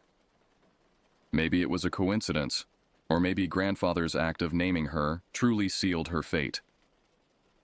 Whatever the explanation, the stench and the footprints vanished. Our dogs barked less. In the months that followed, life gradually returned to normal rhythms, but with subtle differences. Our family's vigilance never fully relaxed. New routines incorporated protective practices that became second nature, checking for tracks each morning, maintaining small offerings at property boundaries, observing certain taboos regarding discussion of specific topics after sunset. The experience changed us individually as well. My younger brother embraced traditional ways completely, apprenticing himself to grandfather and other tribal elders. My older brother became more protective, eventually pursuing a career in tribal law enforcement.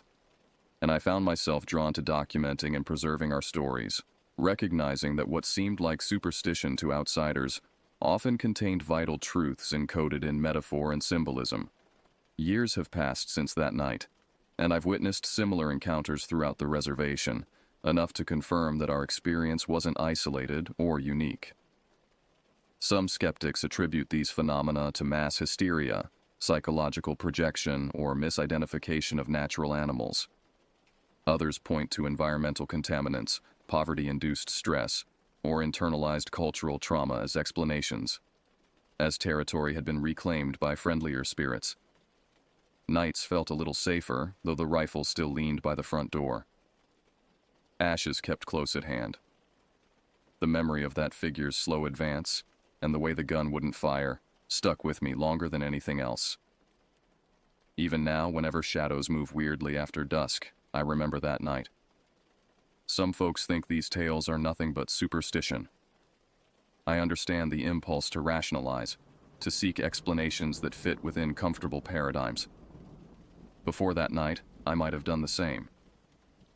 But having witnessed something that violated natural law, having seen multiple rational people confirm the same inexplicable phenomena, I can no longer dismiss these experiences so easily. The world contains more layers than modern society acknowledges, more possibilities than science has catalogued. The boundaries between known and unknown, natural and supernatural, remain more permeable than most people realize. I don't expect others to believe without experiencing for themselves. Skepticism is healthy, especially regarding phenomena that defy conventional explanation. But I would caution against dismissing traditional knowledge simply because it doesn't align with current understanding. Our ancestors developed sophisticated systems for navigating threats they encountered repeatedly over generations. But I lived through one too many coincidences to dismiss them. Maybe the woman was just a person who knew dark tricks, or maybe she truly turned into something not quite human. Either way, I learned that in the isolation of our land, there are forces you don't challenge unless you're ready to face the consequences. By the time my parents returned to their routine of chapter house visits, I'd grown used to being on guard. The chills from that encounter never fully went away. But I found a strange comfort in knowing we survived it. We held our ground. That was enough. And on those quiet nights when the moon's out and the wind rustles the dry brush, I remind myself that evil's real, but so is resilience. Our family proved that much.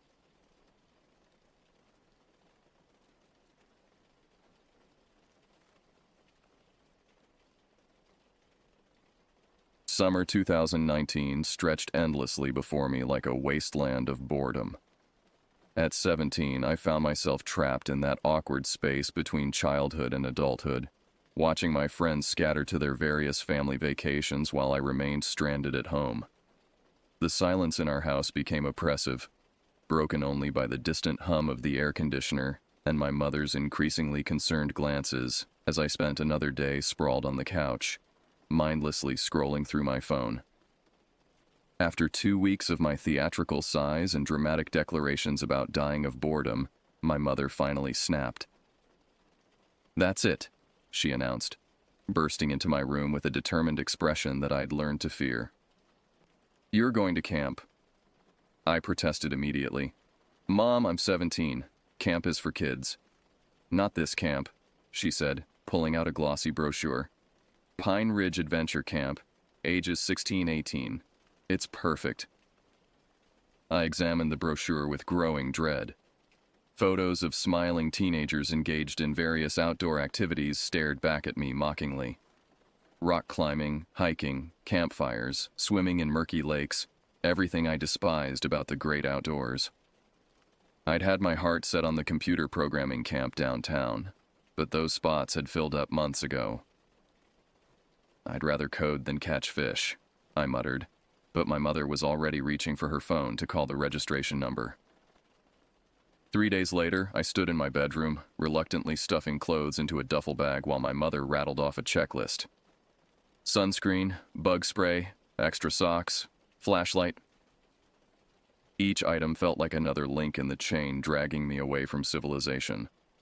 The drive to Pine Ridge took exactly 1 hour and 14 minutes. I counted every excruciating minute. The landscape gradually shifted from suburban neighborhoods to increasingly dense forests. The trees seemed to press closer to the road with each passing mile, their branches creating a canopy so thick that the afternoon sun barely penetrated through. When we finally arrived at the camp entrance, I felt my stomach drop. The wooden sign, weathered and slightly tilted, read Pine Ridge Adventure Camp S 1987 in faded letters. Below it, smaller text warned, "Proceed at your own risk." My mother laughed it off as a joke, but something about those words sent an uncomfortable sensation crawling up my spine. A man emerged from a small cabin near the entrance, his weathered face splitting into what I assumed was meant to be a welcoming smile. He was tall and lean, with the kind of deep tan that spoke of decades spent outdoors. His eyes were a pale blue, almost colorless, and when he looked at me, I felt like he was seeing something I couldn't quite understand. "You must be our new camper," he said, extending a calloused hand. "I'm Roger, but everyone here calls me Buzzy. Been running this place for about 15 years now." My mother shook his hand enthusiastically, launching into that embarrassing parental routine of sharing too much information about their child. "He's been so bored this summer, haven't you, honey? This will be perfect for him. Fresh air, new friends, adventures." Buzzy nodded along, but I noticed his eyes kept drifting back to me with an intensity that made me uncomfortable. When my mother finally finished her monologue, he said, "Well, let's get you settled in. Your cabin mates are already here." The walk to my assigned cabin took us along a winding dirt path through towering pine trees. The air was thick with humidity and the earthy smell of decomposing leaves. Other campers moved about the grounds, but something felt off about the whole scene.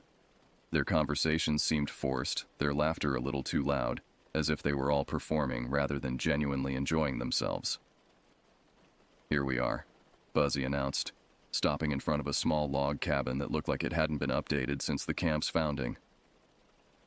"Cabin 7. You'll be sharing with 3 other campers." He pushed open the creaky door, revealing a cramped interior with 2 sets of bunk beds positioned against opposite walls.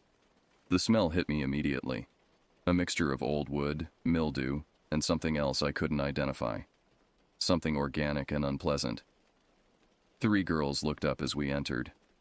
The first, a redhead with freckles scattered across her nose, was perched on the top bunk reading a well-worn paperback. The second, a brunette with nervous energy, was organizing her belongings at a small table in the corner. The third, blonde and athletic-looking, was lying on the bottom bunk, staring at the ceiling. "Girls, meet your new cabin mate," Buzzy said with that same unsettling smile. "This is our new addition to the Pine Ridge family." The redhead climbed down from her bunk and extended her hand. "I'm Zoe," she said warmly. "That's Madison over there organizing her life away, and the quiet one is Brooke." Madison waved from her table while Brooke simply nodded without looking over. I introduced myself, feeling slightly more hopeful about my week ahead. At least my cabin mates seemed normal enough.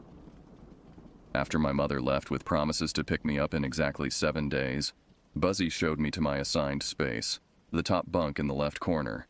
The mattress was thin and lumpy, and when I sat down, the entire bed frame creaked ominously. A small window was positioned directly above my pillow, offering a view of the dense forest beyond. The first day passed in a blur of orientation activities, camp rules, and meet-and-greet sessions. Dinner was served in a large dining hall filled with roughly 150 other campers, all seated at long wooden tables that bore the scars of decades of use. The food was standard camp fare: overcooked hamburgers, soggy fries, and juice that tasted like it had been mixed with lake water. As evening approached, we gathered around a massive fire pit for what Buzzy called our Pine Ridge tradition. The flames cast dancing shadows across the faces of the assembled campers, and for the first time since arriving, I felt a genuine sense of camaraderie as we sang songs and roasted marshmallows. But even in that moment of normalcy, I couldn't shake the feeling that something was watching us from the tree line. Several times I caught glimpses of movement in my peripheral vision, but when I turned to look directly, there was nothing there except the impenetrable darkness between the trees. Back in Cabin 7, my bunkmates and I settled into our respective sleeping arrangements. I had secretly brought my iPod, despite the camp's policy against electronic devices, and I plugged in my earbuds to listen to music as I tried to fall asleep. The familiar melodies helped drown out the unsettling sounds of the forest, the constant rustling of leaves, the distant calls of night birds, and the occasional crack of a breaking branch. At exactly 1 a.m., my iPod suddenly erupted with a shrill alarm sound that cut through my headphones like a knife. I jolted upright, my heart hammering against my ribs, and frantically fumbled to silence the device. The sound seemed impossibly loud in the quiet cabin, and I held my breath, waiting for one of my roommates to stir. Strangely, none of them moved. Zoe continued breathing steadily on the bunk across from me. Madison remained motionless at her table where she'd apparently fallen asleep over her book, and Brooke showed no signs of having heard anything at all. I stared at my iPod in confusion. I hadn't set any alarms, and the device had been on silent mode when I'd gone to sleep. The screen showed no indication of any scheduled alerts, yet the alarm had definitely gone off. Shaken but trying to rationalize the incident, I settled back onto my pillow and was about to close my eyes when something compelled me to look out the small window above my bed. The glass was fogged with condensation from the cool night air, creating a hazy barrier between the cabin's interior and the forest beyond. I wiped away the moisture with my sleeve, and what I saw made my blood freeze in my veins. Two small, intensely red points of light were staring back at me from the darkness outside. They weren't moving, weren't blinking, just fixed on my location with an unwavering focus that made my skin crawl. The rational part of my mind tried to explain them away. Reflections from some distant light source, perhaps, or the eyes of a nocturnal animal caught in the moonlight. But these weren't natural. They pulsed with a malevolent energy that seemed to penetrate straight through the glass and into my soul. I wanted to scream, to wake my cabin mates, to run from the room, but my body refused to respond. My muscles had locked up completely, leaving me trapped in a state of paralyzed terror. The red lights seemed to grow brighter, more intense, as if they were feeding off my fear. Time became meaningless. I might have been staring at those eyes for seconds or hours. My perception had become completely distorted. The rest of the world had ceased to exist, narrowing down to just me and whatever was watching me from the forest. Then, as suddenly as they had appeared, the lights vanished. No gradual dimming, no movement away from the window. They simply ceased to exist, as if they had never been there at all. I remained frozen for several more minutes, my eyes darting frantically across the window's surface, searching for any sign of the watcher's return. When I finally managed to convince myself that it was gone, I rolled over and buried my face in my pillow, pulling the thin camp blanket over my head despite the warm night air. Sleep eventually claimed me, but it was a restless, nightmare-filled slumber that provided no real rest. I dreamed of red eyes floating through the darkness, of shadows that moved independently of their sources, and of voices whispering words I couldn't quite understand, but knew were meant for me. At exactly 2 a.m., my iPod screamed to life again. This time, I was ready for it, and I silenced the device within seconds. But the damage was done. I was wide awake, every nerve in my body crackling with tension. Remembering the horror of the previous night's window encounter, I made a conscious decision to keep my face pressed firmly into my mattress. I wouldn't look outside. I wouldn't give whatever was out there the satisfaction of seeing my fear again. But this time, the window wasn't the source of my terror. The mattress beneath me suddenly dipped, as if someone had climbed onto the bed. The springs creaked softly under the additional weight, and I felt the unmistakable sensation of another body settling in beside me. The presence was wrong in every conceivable way. Too cold, too heavy, emanating an aura of malevolence that made my skin crawl. A hand, or what felt like a hand, pressed against my back through the thin fabric of my t-shirt. The contact was ice cold and seemed to leach warmth from my body wherever it touched. I began to shake uncontrollably, tears streaming down my face as I pressed my mouth against the pillow to muffle any sounds that might escape. The thing, because I could no longer convince myself it was human, leaned closer to my ear. Its breath was like winter air, carrying the scent of decay and something else I couldn't identify but instinctively knew was wrong. Then it spoke, and the words burned themselves into my memory with a clarity that would haunt me for years to come. "No one can help you here." The voice was human in structure but utterly inhuman in tone. It carried layers of malice and amusement, as if my terror was the most entertaining thing it had experienced in ages. Following the words came a sound that defied description, not quite laughter, not quite snarl, but something that bypassed my rational mind and triggered every primitive fear response in my body. The weight lifted from my bed as suddenly as it had appeared, but I remained motionless, too terrified to move, too afraid to open my eyes. I lay there trembling until exhaustion finally overcame fear, and I drifted into an uneasy sleep. The following morning arrived with deceptive normalcy. Sunlight streamed through the cabin windows, birds chirped in the trees, and my cabin mates went about their morning routines as if nothing had happened. I said nothing about my nocturnal encounters, partly because I doubted anyone would believe me, and partly because voicing the experience would make it more real than I was prepared to handle. Throughout the day's activities, a nature hike, swimming in the lake, arts and crafts, I felt disconnected from everything around me. My responses to questions were mechanical, my participation half-hearted. Zoe asked several times if I was feeling okay, but I deflected her concerns with vague mentions of poor sleep. During our return from the afternoon hike, I noticed something that made my steps falter. In the soft dirt beside our cabin's entrance, there were footprints. But these weren't human footprints. They were longer, narrower, with what appeared to be claw marks at the ends of each toe. The prints were deep, suggesting whatever made them was considerably heavier than a normal person. I called Buzzy over, pointing to the strange marks in the dirt. His reaction was telling. Instead of surprise or confusion, his face showed a flash of something that looked almost like recognition before he quickly masked it with concern. He said, crouching down to examine the prints more closely. "Can't say I recognize these exactly, but we get all sorts of wildlife around here. Probably just a bear or large dog passing through." But I'd seen bear prints before during a family camping trip years earlier, and these were nothing like those. These were something else entirely. Something that walked upright but wasn't human. "Have you seen prints like these before?" I asked, studying his face for any hint of deception. Buzzy straightened up, avoiding my eyes. "Can't say that I have," he lied smoothly. "But like I said, lots of critters in these woods. Nothing to worry about." His dismissal felt forced, and I noticed how quickly he ushered me away from the area. But the seed of doubt had been planted.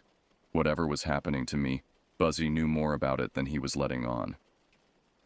That night, I lay in my bunk with every muscle tensed, dreading the arrival of 1 a.m. I had considered asking to sleep in the main lodge or requesting a transfer to a different cabin, but how could I explain my reasoning without sounding completely insane? The hours crawled by with agonizing slowness. I listened to the quiet sounds of my cabin mates sleeping, to the settling of the old wooden structure, to the endless symphony of night sounds from the forest beyond our walls. Every creak, every whisper of wind through the trees, every distant animal call made me flinch. At exactly 1 a.m., my iPod erupted with its mysterious alarm. I silenced it immediately, but the damage was done. The nightly ritual had begun. This time, I was determined to understand what was happening to me. Instead of hiding under my blanket, I forced myself to remain alert and observant. I heard the soft creak of the cabin door opening, followed by a sound that made my skin crawl. A wet, sliding noise, like something being dragged across the wooden floor. The sound moved slowly around the cabin, pausing near each bunk as if examining the sleeping occupants. When it stopped beside my ladder, I had to bite my tongue to keep from making any sound that might draw its attention.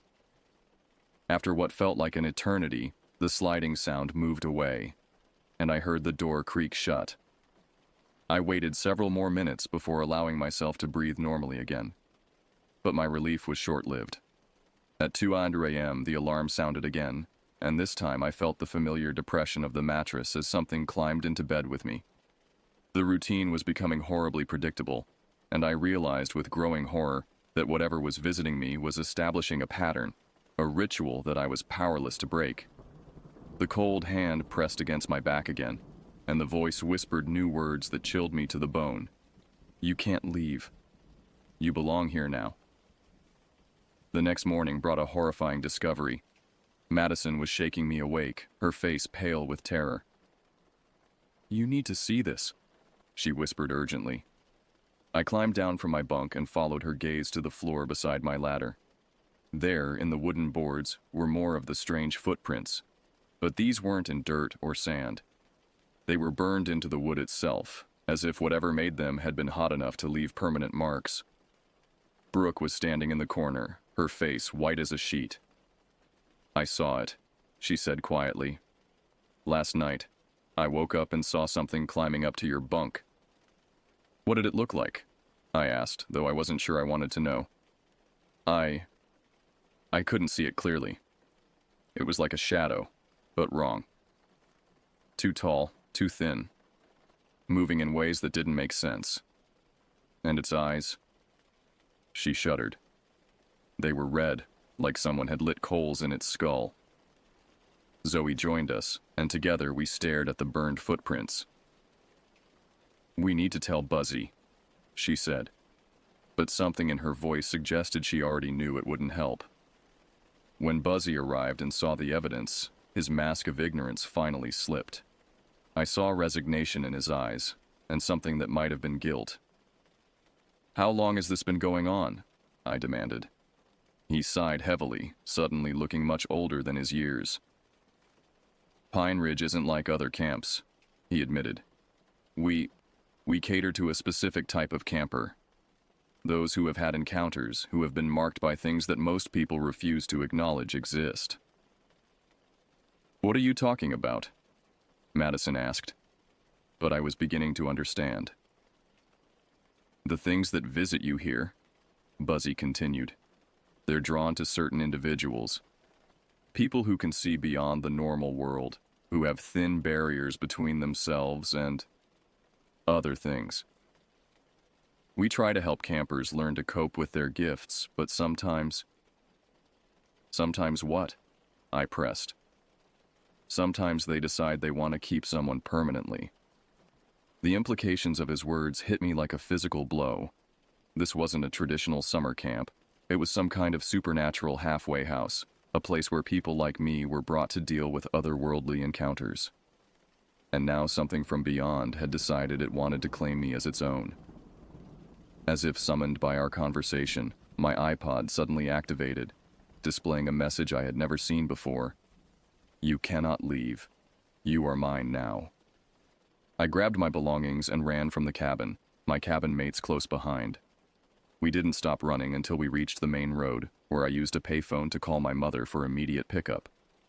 She arrived within an hour, confused and concerned by my panicked state. I never told her the full truth about what happened at Pine Ridge Adventure Camp, and I never saw Buzzy or my cabin mates again. But sometimes, in the depths of night, I still hear that terrible alarm sound, and sometimes when I'm alone in the dark, I catch glimpses of red eyes watching me from the shadows, waiting patiently for the day when I'll be ready to return to the place where I truly belong. The burned footprints in that cabin floor were just the beginning. What marked me at Pine Ridge follows me still, a constant reminder that some summer camps have secrets far more dangerous than anyone could imagine.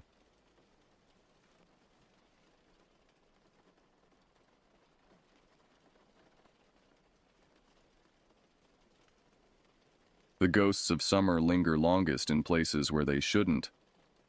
In the deep woods of the Meskwaki Reservation, where the canopy grows so thick that noon feels like dusk, those ghosts whisper through pine needles and scrape against bark with fingernails made of wind. I should have listened to them that summer of 2015. I should have turned back when the forest first went quiet. My name is Marcus, and I've spent most of my 32 years chasing the wild places that civilization forgot. There's something about untouched wilderness that calls to people like me, something primal and honest that you can't find in the manicured parks where families spread their picnic blankets. Real wilderness doesn't care if you live or die. It doesn't pretend to be safe. That honesty had always appealed to me until the day I learned that some honest things are better left alone. I'd been friends with Joseph Whitecrow since college, where we'd bonded over our shared love of backcountry hiking and primitive camping. Joe was Meskwaki, what outsiders sometimes call Fox Tribe, and he'd grown up on the settlement in central Iowa. Unlike most tribal lands, theirs was never officially a reservation. His ancestors had bought the land back in the 1850s, making it sovereign territory that belonged entirely to his people. That distinction mattered more than I understood at the time. Joe had been inviting me to explore his family's land for years, but work and life kept getting in the way. When I finally took him up on the offer that July, I thought I was getting a special privilege, access to thousands of acres that most outsiders would never see. The settlement covered nearly 4,000 acres of rolling hills, dense forest, and winding creeks. Much of it remained untouched because, as Joe explained, his people preferred to leave certain areas undisturbed. There are places we just don't go, he'd told me as we loaded our packs that first morning. Not because they're dangerous in any way you'd understand, but because some ground is meant to stay sacred. I'd nodded and agreed, the way you do when someone shares their cultural beliefs. I respected Joe's traditions, even if I didn't fully grasp their significance. Looking back, I realized that my casual acceptance revealed exactly the kind of ignorance that can get you killed in places where old knowledge still matters. Joe's uncle David had joined us for that first expedition. David was in his 50s, a man who moved through the forest like he'd been born there. He spoke in a mixture of English and Meskwaki, often translating concepts that didn't exist in one language or the other. While Joe had grown up partially in both worlds, David was firmly rooted in the old ways. He carried tobacco in a beaded pouch and offered prayers before we entered certain areas of the woods. The land remembers everything, David had explained as we paused at the edge of a particularly dense section of forest. Every step, every intention, every transgression. Some memories run deeper than others. That first trip had been incredible. We'd seen more wildlife in 3 days than I typically encountered in a month of regular hiking. Black bears ambled through clearings with their cubs, seemingly unconcerned by our presence. Deer grazed within yards of our camp, lifting their heads to regard us with curious rather than fearful eyes. At night, the symphony of owls, coyotes, and smaller nocturnal creatures created a soundscape that felt ancient and alive. The forest felt different here than in state parks or national forests. There was a weight to it, a presence that seemed to watch from behind every tree. Not malevolent exactly, but certainly aware. David noticed me noticing. "You feel it," he said on our second night as we sat around a small fire. "The land is alive here in ways it isn't in other places. Your people," he gestured vaguely toward me, "they tend to think of wilderness as empty space waiting to be filled. We know it's already full." I'd wanted to ask what it was full of, but something in David's expression suggested that question might not be welcome. Instead, I'd listened to the night sounds and tried to identify what made this place feel so different from every other forest I'd explored. By the third day, I was completely hooked. When Joe suggested we plan a longer expedition to explore some of the more remote areas, I jumped at the chance. We started planning immediately, poring over topographical maps and discussing routes that would take us deeper into the heart of the settlement than either of us had ever been. There are areas even I haven't seen, Joe admitted as we traced potential paths with our fingers. Family has stories about places back in the deepest parts, but most of us stick to the areas closer to the settlement proper. What kind of stories? I asked. Joe glanced toward his uncle, who was preparing tobacco for an evening prayer. Old stories, the kind that are hard to explain to outsiders. David looked up from his preparations. Stories about why certain boundaries exist, why some paths should not be followed. I felt a small chill despite the warm evening air. Are we talking about dangerous terrain? Unstable ground? Not that kind of danger, David said. He was quiet for a long moment, clearly weighing his words. There are places where the old spirits still walk, places where the veil between worlds is thin. Our grandparents knew to avoid these areas, but that knowledge, it doesn't always pass down the way it should. He stood and walked to the edge of our campsite, offering his tobacco to the four directions while speaking in Meskwaki. When he returned, his expression was serious. If you truly want to explore the deep places, you need to understand that you'll be entering areas where different rules apply. Our rules. You'll need to listen when we tell you to do something, even if it doesn't make sense to you. I nodded, though I wasn't entirely sure what I was agreeing to. The rational part of my mind dismissed talk of spirits and thin veils as cultural mythology. Interesting from an anthropological perspective, but not something I needed to worry about practically. The deeper part of me, the part that had felt the forest watching, wasn't quite so sure. We spent the rest of that evening planning our route for what would be a 4-day expedition into the most remote section of the settlement. Joe's maps showed an area of unbroken forest that stretched for miles, crossed by several creeks and dotted with small clearings. No trails were marked in that section. We'd be navigating by compass and topographical features alone. It'll be true wilderness travel, Joe said with excitement. The kind of exploration you can't do anywhere else anymore. As we packed our gear the next morning, David pulled me aside. His expression was more serious than I'd seen it. The deep woods are not like the places you've hiked before, he said quietly. If something feels wrong, if the forest goes quiet when it shouldn't, if you hear voices calling from places where no one should be, you listen to that feeling. And you listen to us. I assured him I would, though I wondered what exactly he thought we might encounter. Bears were the only real danger I could imagine, and I'd been in bear country plenty of times before. David studied my face for a moment, then shook his head slightly.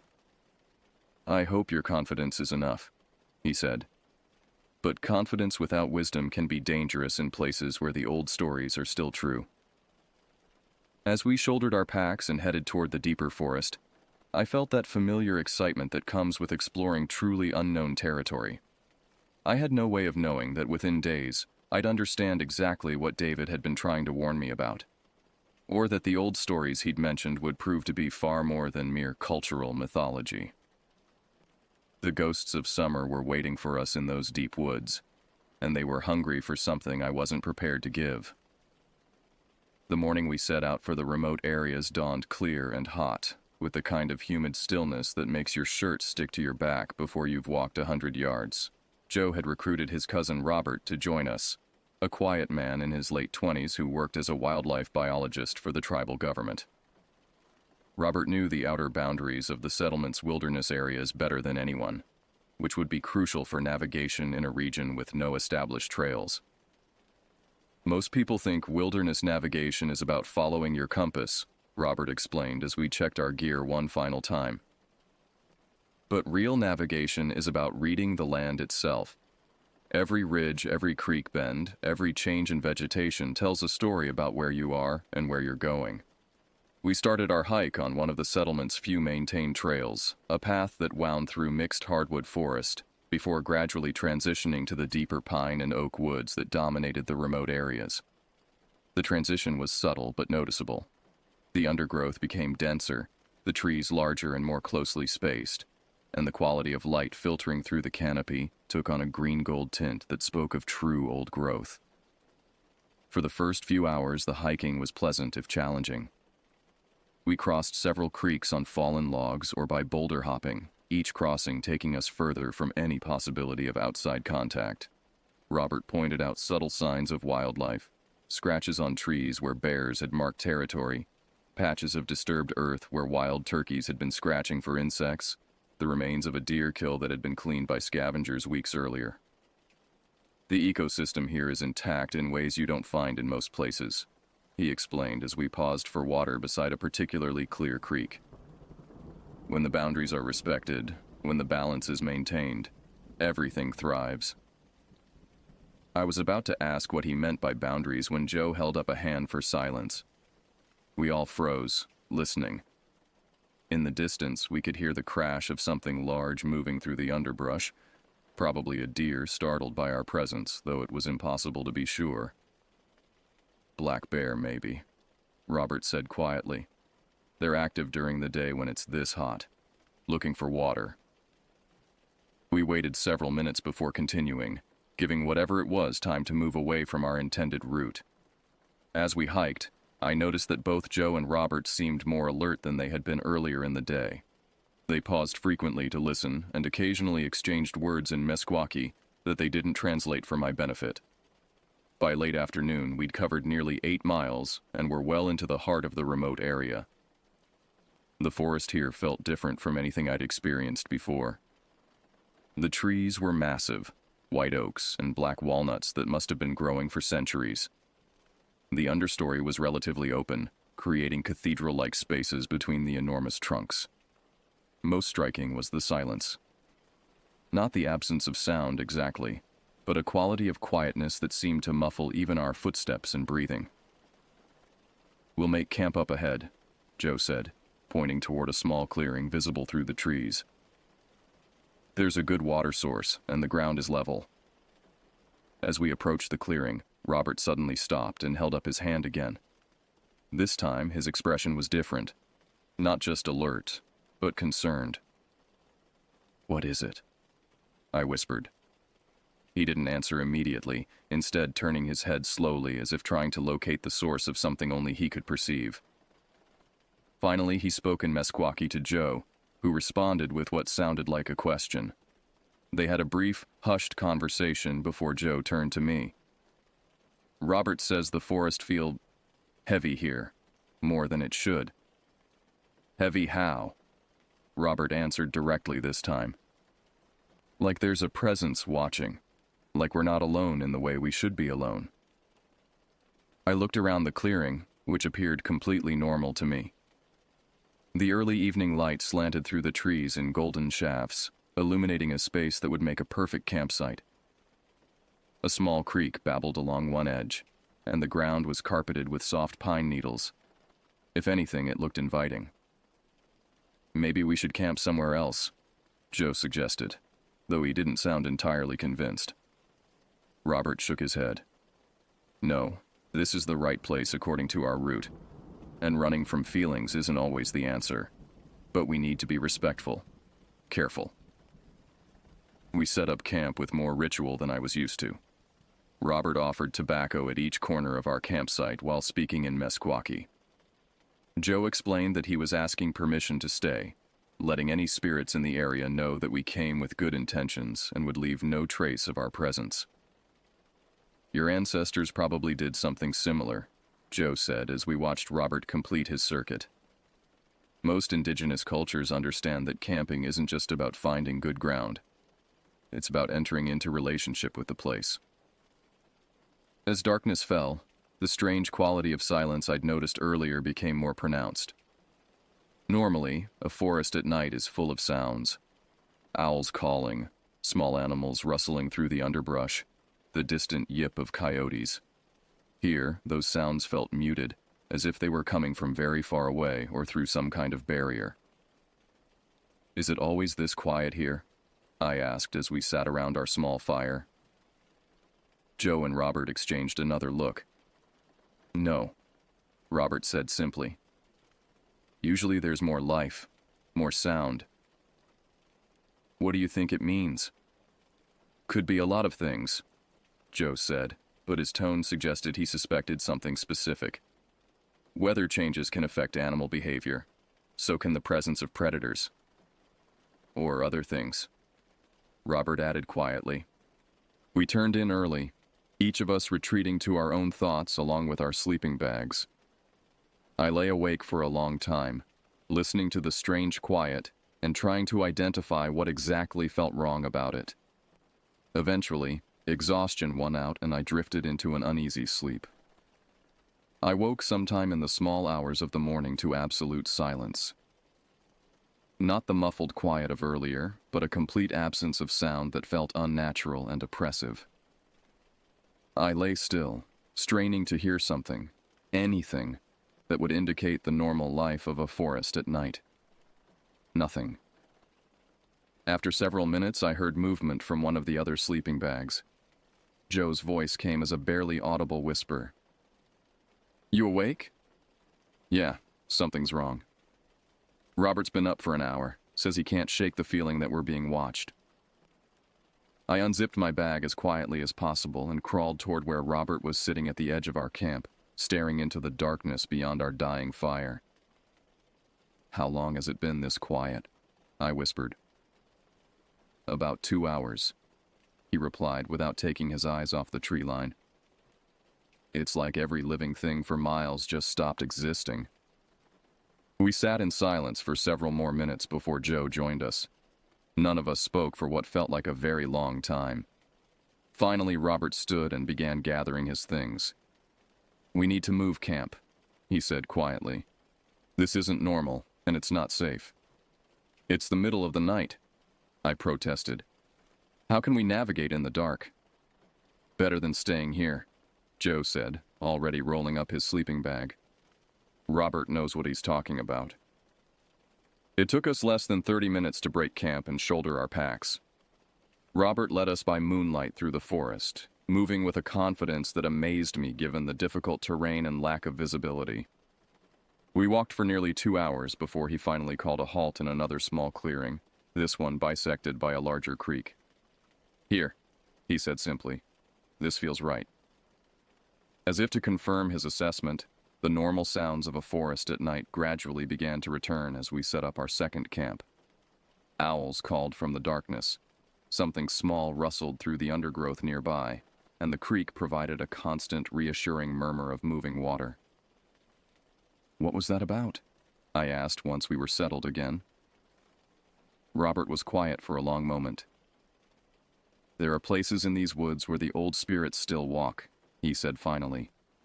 Places where the boundary between worlds is thin. Most of the time, they don't pay attention to people passing through. But sometimes... Sometimes what? Sometimes they do pay attention. And when that happens, it's better to be somewhere else. I wanted to ask more questions, but something in Robert's tone suggested the conversation was over. As I settled back into my sleeping bag, I found myself wondering what exactly we'd encountered back in that first clearing, and whether it was still watching us from the darkness. The forest around our new camp remained alive with sound throughout the rest of the night, and I eventually managed to fall back asleep. But my dreams were filled with the memory of that absolute silence, and the feeling that something vast and hungry had been considering us from the darkness just beyond our fire's light. When morning came, I was almost surprised to find that the world looked normal again. Dawn broke gray and humid, with low clouds that seemed to press down on the forest canopy like a wool blanket. We'd all slept poorly after our midnight relocation, and breakfast was a subdued affair of instant coffee and energy bars eaten without much conversation. The events of the previous night felt surreal in daylight, easy to rationalize as overreaction to unfamiliar surroundings. So, what's the plan for today? I asked as we studied Robert's topographical maps. There's an area about 5 miles northeast that none of us have ever explored, Joe said. pointing to a section of the map marked only with elevation lines and creek beds. Family stories suggest it's been untouched for generations.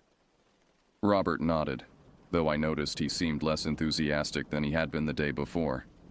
It's rough terrain, dense forest, several steep ravines. But if we want to see true wilderness, that's where we'll find it. We broke camp and began hiking toward the unknown region around 9 in the morning. The route Robert chose led us along a series of ridgelines that offered occasional glimpses of the vast forest stretching in all directions. From those vantage points, the settlement looked like an unbroken sea of green, with no visible signs of human presence except for our own small forms moving through the landscape. The terrain grew more challenging as we progressed. We traversed steep hillsides where loose shale threatened to send us sliding into ravines, and crossed creeks that required careful negotiation of slippery rocks and fallen logs. The forest canopy became so dense that even at midday we were hiking in perpetual twilight. Around noon, we stopped for lunch beside a creek that cut through a particularly dramatic ravine. The water had carved a channel 15 feet deep through limestone bedrock, creating pools that reflected the filtered light like dark mirrors. "This is incredible," I said, genuinely awed by the primitive beauty of the place.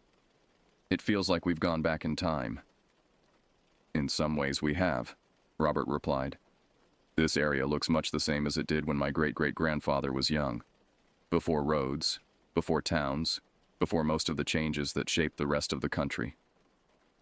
Joe was studying his compass and map, trying to pinpoint our exact location. "According to this, we're about 2 miles from the area marked on the old survey maps as traditional boundary. Nobody's recorded what's beyond that line." "Traditional boundary of what?" I asked. Robert and Joe exchanged one of their looks again. It was Joe who answered. "Boundary of where our people traditionally hunted and gathered. Beyond that line, the land was considered set aside." "Set aside for what?" "For things that needed to be left alone," Robert said quietly. "After lunch, we continued northeast, following deer trails when we could find them and bushwhacking when we couldn't. The forest grew even denser, and I noticed that the variety of wildlife sounds I'd grown accustomed to over the past 2 days was gradually diminishing. Not disappearing entirely, but becoming more sparse and distant. Around 3 in the afternoon, we crested a ridge and found ourselves looking down into a valley unlike anything we'd seen so far. The forest there was dominated by enormous white pines, their trunks so massive that it would have taken 4 people holding hands to encircle them. Between the trees, the undergrowth was surprisingly sparse, creating an almost park-like setting that stretched as far as we could see. "Now that's something," Joe breathed. We made our way down into the valley, drawn by the cathedral-like quality of the ancient pine forest. Walking among those giants felt like entering a natural temple, with shafts of golden light penetrating the canopy like stained glass windows. The silence here was different from what we'd experienced the night before, not oppressive, but profound and peaceful. "These trees have to be 300 years old," Robert said in a hushed voice. "Maybe older." I was running my hand along the deeply grooved bark of one massive pine when Robert suddenly stopped walking. His head was cocked to one side, listening intently. "What is it?" Joe asked. "You don't hear that?" We all stood motionless, straining to detect whatever Robert had noticed. For several seconds, I heard nothing except the whisper of wind through pine needles high above. Then faintly, I caught it. A sound that might have been a voice calling from somewhere deeper in the forest. "Someone else is out here," I said. Robert shook his head slowly. "No. That's not human." The calling came again, clearer this time. It was definitely a voice, and it seemed to be calling my name. "Marcus? Marcus, come here." I felt a chill that had nothing to do with the temperature. "How does it know my name?" Joe grabbed my arm as I started to take a step toward the sound. Don't respond, and don't go toward it." But someone's calling for me. Maybe they need help. Marcus? Robert's voice was sharp with urgency. Listen to the voice, really listen. Does it sound right to you? The calling came a third time, and now I could hear what Robert meant. The voice was using my name, but there was something wrong with it. A quality that was almost but not quite human. It sounded like someone doing an imperfect imitation of a person calling for help. We need to leave, Joe said firmly. Now. But now. The urgency in his voice cut through my confusion. We turned and began walking quickly back the way we'd come, but we'd only gone a few dozen yards when the calling started again. This time, it seemed to be coming from a different direction, and the voice had changed subtly. It now sounded like Joe. Marcus, Robert, where are you going? Come back. I looked at Joe, who was walking right beside me. His mouth was closed, and his face had gone pale. It's mimicking you, I said. We need to move faster, Robert said. And whatever happens, nobody responds to anything we hear. Not your name, not calls for help, nothing. We increased our pace, but the forest around us seemed to be growing thicker and more confusing. Paths I was sure we'd followed on the way in had vanished, and landmarks I thought I remembered looked different or were nowhere to be found. Worse, the voice kept following us, sometimes calling my name, sometimes Joe's, sometimes Robert's. It had mastered each of our voices perfectly, and it seemed to be coming from multiple directions at once. This way, Robert said, pointing toward what looked like a game trail leading up the ridge. We need to get to higher ground. As we climbed, the voices became more frequent and more urgent. They called for help, claimed to be lost, begged us not to leave them behind. The perfect mimicry was bad enough, but what made it truly horrifying was the undertone of hunger in each call, as if whatever was making these sounds was barely containing its excitement at the prospect of luring us closer. We'd been climbing for perhaps 20 minutes when the forest around us suddenly went completely silent. Not the muffled quiet we'd experienced before, but the absolute silence of a place where nothing lived and nothing moved. Even our own footsteps seemed to make no sound. Jesus, I whispered, then immediately regretted speaking when the silence swallowed my words without even an echo. In that profound quiet, we heard something that made all of us freeze in terror. It was the sound of something large moving through the underbrush, not the normal crashings of a deer or bear, but the deliberate, measured movement of something that was trying to be quiet but was too large to succeed completely, and it was getting closer. Robert signaled for us to move, and we began what could only be described as a controlled retreat up the ridge. The sounds of pursuit followed us, always just beyond the range of visibility, always just quiet enough that we couldn't be sure exactly what we were hearing.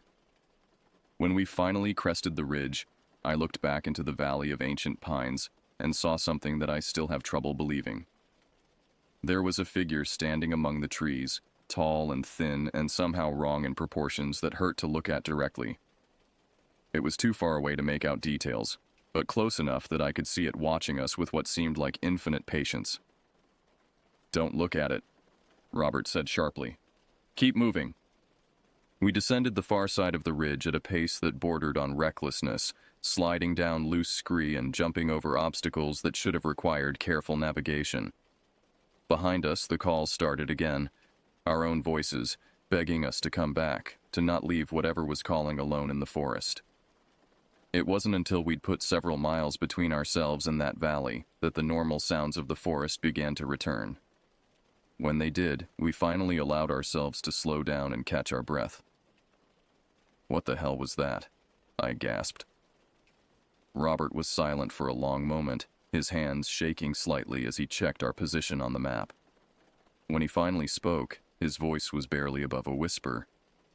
That was why some boundaries exist, why some places are meant to be left alone. As we made camp that night, miles from the Valley of Ancient Pines, I found myself listening constantly for the sound of my own voice calling from the darkness beyond our fire. but the only voices I heard were the real ones of my companions. And for the first time in my life, I understood the difference between those two things with perfect, terrifying clarity. We broke camp before dawn, moving through the gray pre-light with the kind of urgency that comes from spending a night listening for sounds that shouldn't exist. None of us had slept well, and our hushed conversation over instant coffee revealed that we'd all heard things in the darkness. Distant calls, the sound of footsteps circling our camp, whispers that might have been wind but felt far too much like voices. "We need to head south," Robert said, studying his compass and topographical map. "Get back toward the settlement proper." "Agreed," Joe said immediately. "We've seen enough of the deep country." I wanted to argue. Part of me was still curious about what we'd encountered, still trying to rationalize it as some kind of natural phenomenon. But the memory of that figure in the valley, and the perfect mimicry of our voices, made my stomach clench with a fear I'd never experienced before. Whatever was back there, I had no desire to meet it again. We'd been hiking south for about 2 hours when Robert suddenly stopped and held up his hand for silence. We'd been walking along a ridgeline that offered good visibility, and from our position we could see for miles in most directions. "What is it?" Joe whispered. Robert pointed toward a section of forest below us and to the east. At first I didn't see anything unusual, just trees and undergrowth that looked the same as everything else we'd been walking through. Then Robert handed me his binoculars, and I saw what had caught his attention. Hanging from the branches of several trees were what looked like small wooden structures. They were roughly crafted, appearing to be made from sticks and twigs, bound together with what might have been sinew or plant fiber. Each structure was slightly different, but they all had the same basic form. A framework that reminded me of a simplified human figure, arms outstretched. "What are those?" I asked, handing the binoculars to Joe. "Boundary markers," Robert said grimly. "We crossed into territory we shouldn't have." Joe studied the markers through the binoculars, then lowered them with a troubled expression. "I've heard about these, but I've never seen them. Grandfather used to tell stories." "What kind of stories?" It was Robert who answered. "Stories about areas that were set aside, places where certain things were allowed to exist without human interference. The markers warn people to stay away." "Warn them away from what?" "From becoming food," Joe said quietly. We stood on that ridge for several more minutes, studying the line of markers and trying to understand what they meant for our situation. The wooden figures marked a clear boundary that stretched as far as we could see in both directions, following the contours of the landscape in a way that suggested they'd been placed with careful consideration of the terrain. "So we crossed this boundary yesterday," I said, "when we went into that valley." "Yes," Robert confirmed, "which means we were in its territory when it found us." "Its territory?" Robert was quiet for a long moment, clearly weighing how much to explain. Finally, he spoke in a voice so low I had to strain to hear him. "Wendigo territory. A place where something that was once human but is no longer human makes its home. The markers warn people away because crossing that boundary means you're no longer under the protection of normal laws, natural or spiritual." The word hit me like a physical blow. I'd heard of Wendigos, of course. Most people familiar with Native American folklore had encountered the stories. But I'd always thought of them as mythology. Cautionary tales meant to teach moral lessons rather than literal descriptions of something that might actually exist. "You're talking about the cannibal creature from the legends," I said, trying to keep my voice steady. "I'm talking about what happens when a human being gives in to the worst parts of their nature," Robert replied. "When hunger and greed and selfishness consume everything else that makes them human. What's left isn't human anymore, but it remembers enough about being human to mimic our voices, to call our names, to lure us into places where it can feed." Joe nodded slowly. "The stories say they can read thoughts, at least enough to know who you care about, what voices would make you respond. That's how it knew your name, Marcus. It was listening to our thoughts. A cold realization washed over me. It's still following us, isn't it? Neither of them answered immediately, but their expressions told me everything I needed to know. We resumed our hike south with a new urgency, no longer just retreating from an area that felt uncomfortable, but actively trying to escape something that was hunting us. The next few hours passed in a blur of steep descents and creek crossings. Robert navigated with the skill of someone who'd spent his entire life in these woods, but even he seemed uncertain at times about which path would lead us most quickly to safety. The forest around us felt different now, not just wild, but actively hostile. Every shadow seemed to hide a watching presence, and every sound made us freeze and listen for signs of pursuit. Around midday, we heard it again. My voice, calling from somewhere behind us, claiming to be lost and asking for help. This time, none of us even considered responding. We just kept walking, trying to ignore the perfect mimicry and the desperate, hungry undertone that made our skin crawl. "How long will it follow us?" I asked during a brief rest beside a creek. "Until we cross back into protected territory," Robert said. "The boundary markers we saw aren't just warnings. They're also barriers, sacred boundaries that certain things can't or won't cross. But we're already past the markers. Those were the outer markers. There are others, inner boundaries closer to the settlement proper where stronger protections exist." We continued south, and as the afternoon wore on, I began to notice changes in the forest around us. The trees were smaller and more varied, the undergrowth less dense. Wildlife sounds that had been absent or muted for the past 2 days gradually returned. Birdsong, the chatter of squirrels, the distant drumming of woodpeckers. Around 4 in the afternoon, we came to a creek that was larger than any we'd encountered in the deep country. The water was clear and fast-moving, cutting through a gorge lined with limestone shelves that created a series of small waterfalls and pools. "This is Rushing Water Creek," Robert said with obvious relief. "We're getting close to home ground."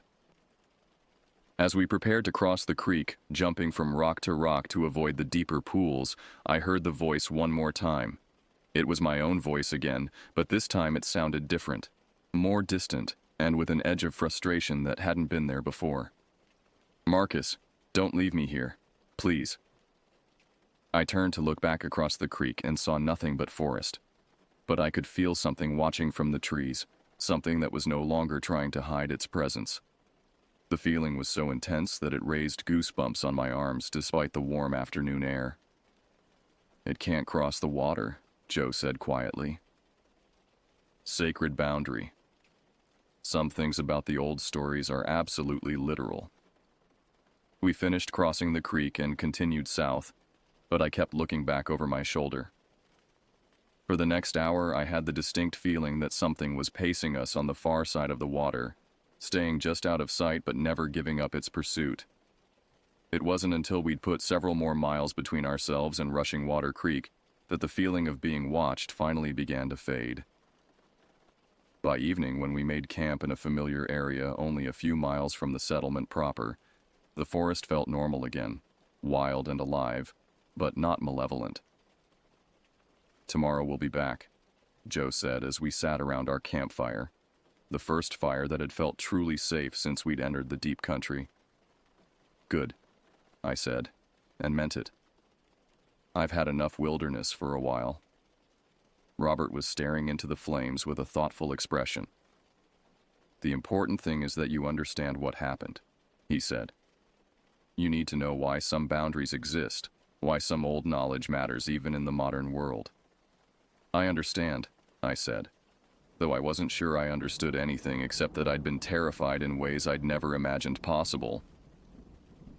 "Do you?" Robert asked. "Because the hardest part isn't acknowledging that things like this exist. The hardest part is living with the knowledge that they're still out there, still hungry, still waiting for the next person who doesn't believe in boundaries."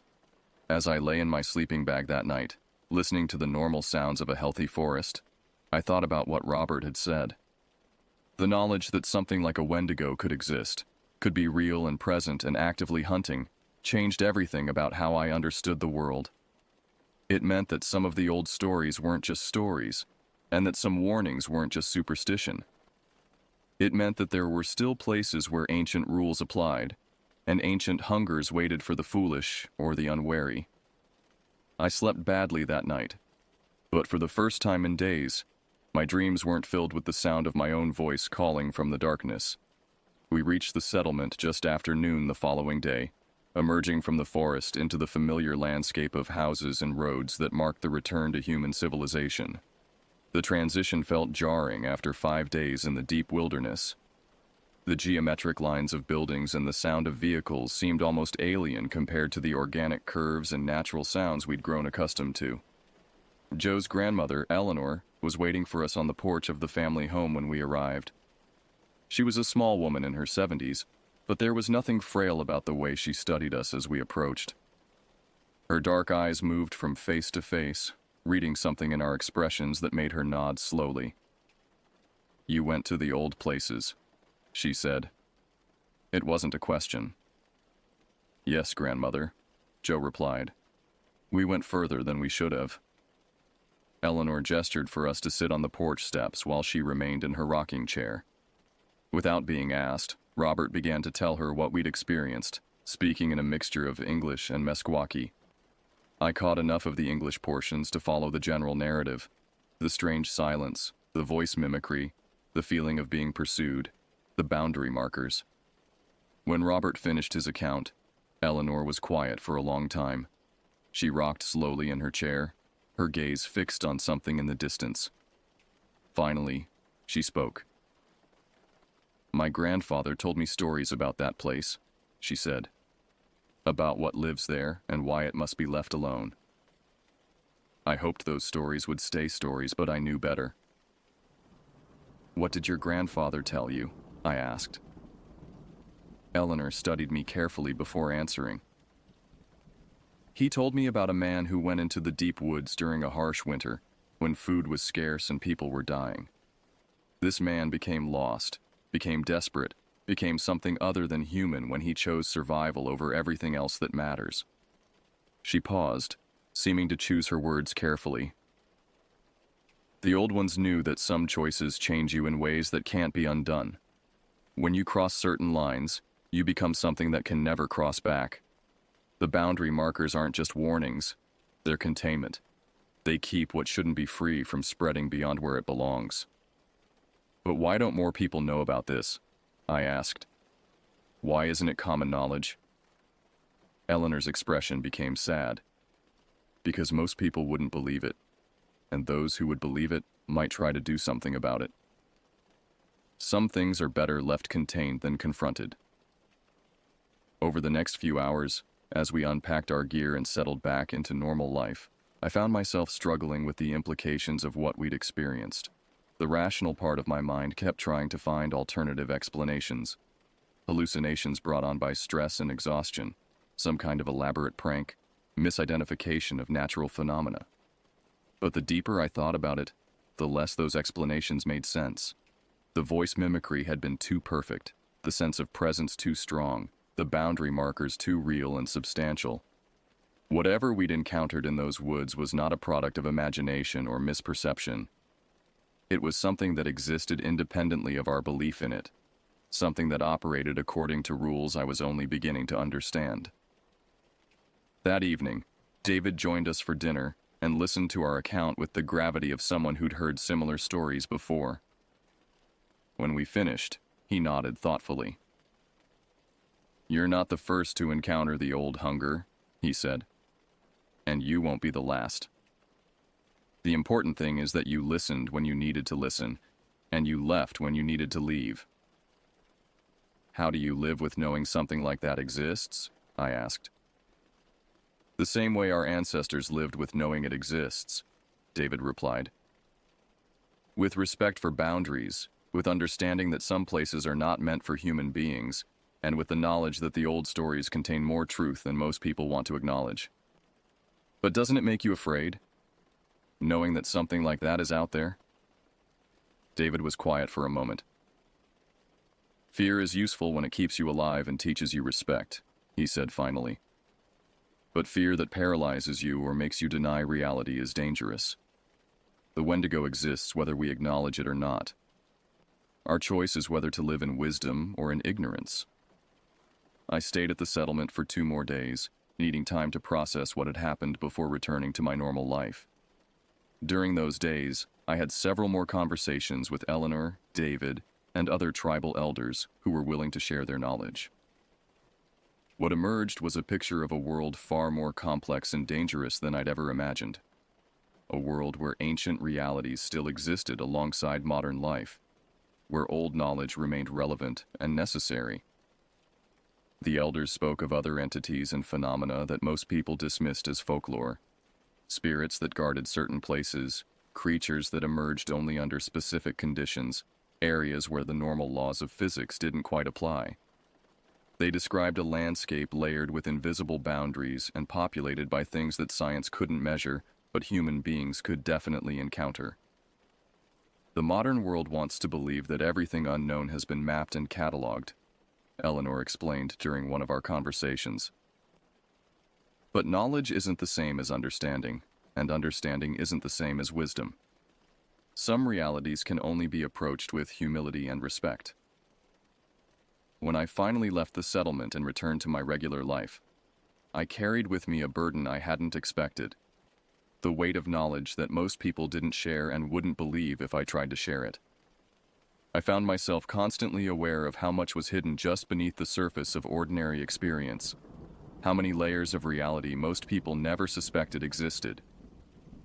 In the months that followed, I tried several times to return to the kind of wilderness hiking I'd always enjoyed. But something had changed in my relationship with wild places.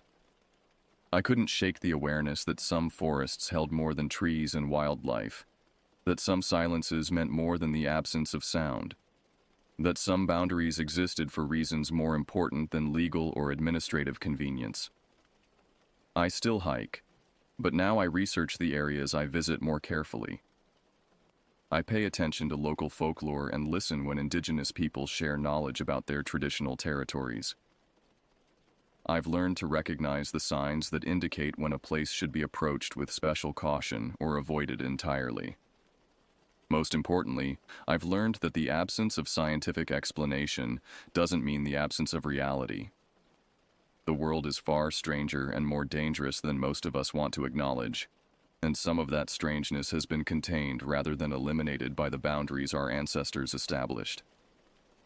6 months after our expedition to the deep country, Joe called to tell me that the boundary markers we'd seen had been renewed. Tribal elders had visited the area and replaced the old wooden figures with new ones, strengthening the warnings for anyone who might venture into that territory.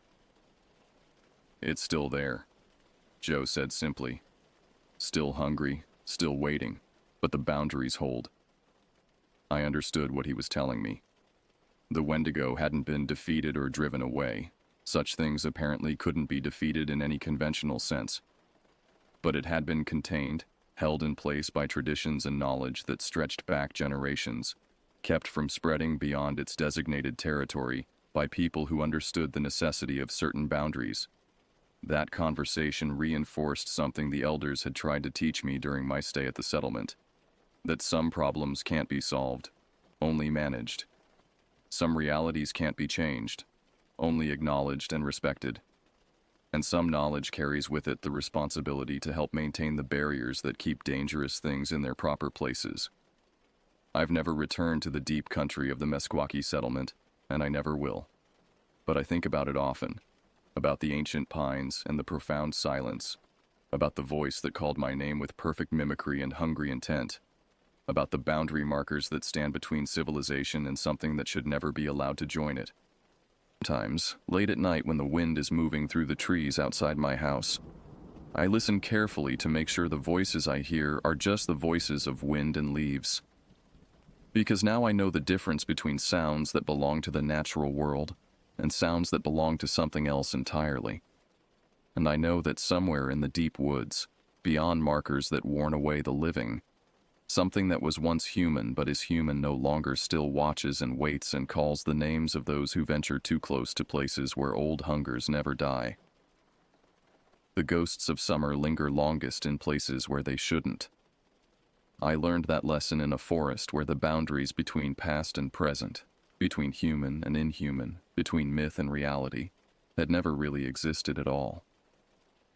And I learned that some knowledge changes you in ways you can never undo, making you a guardian of truths that most people are better off never knowing.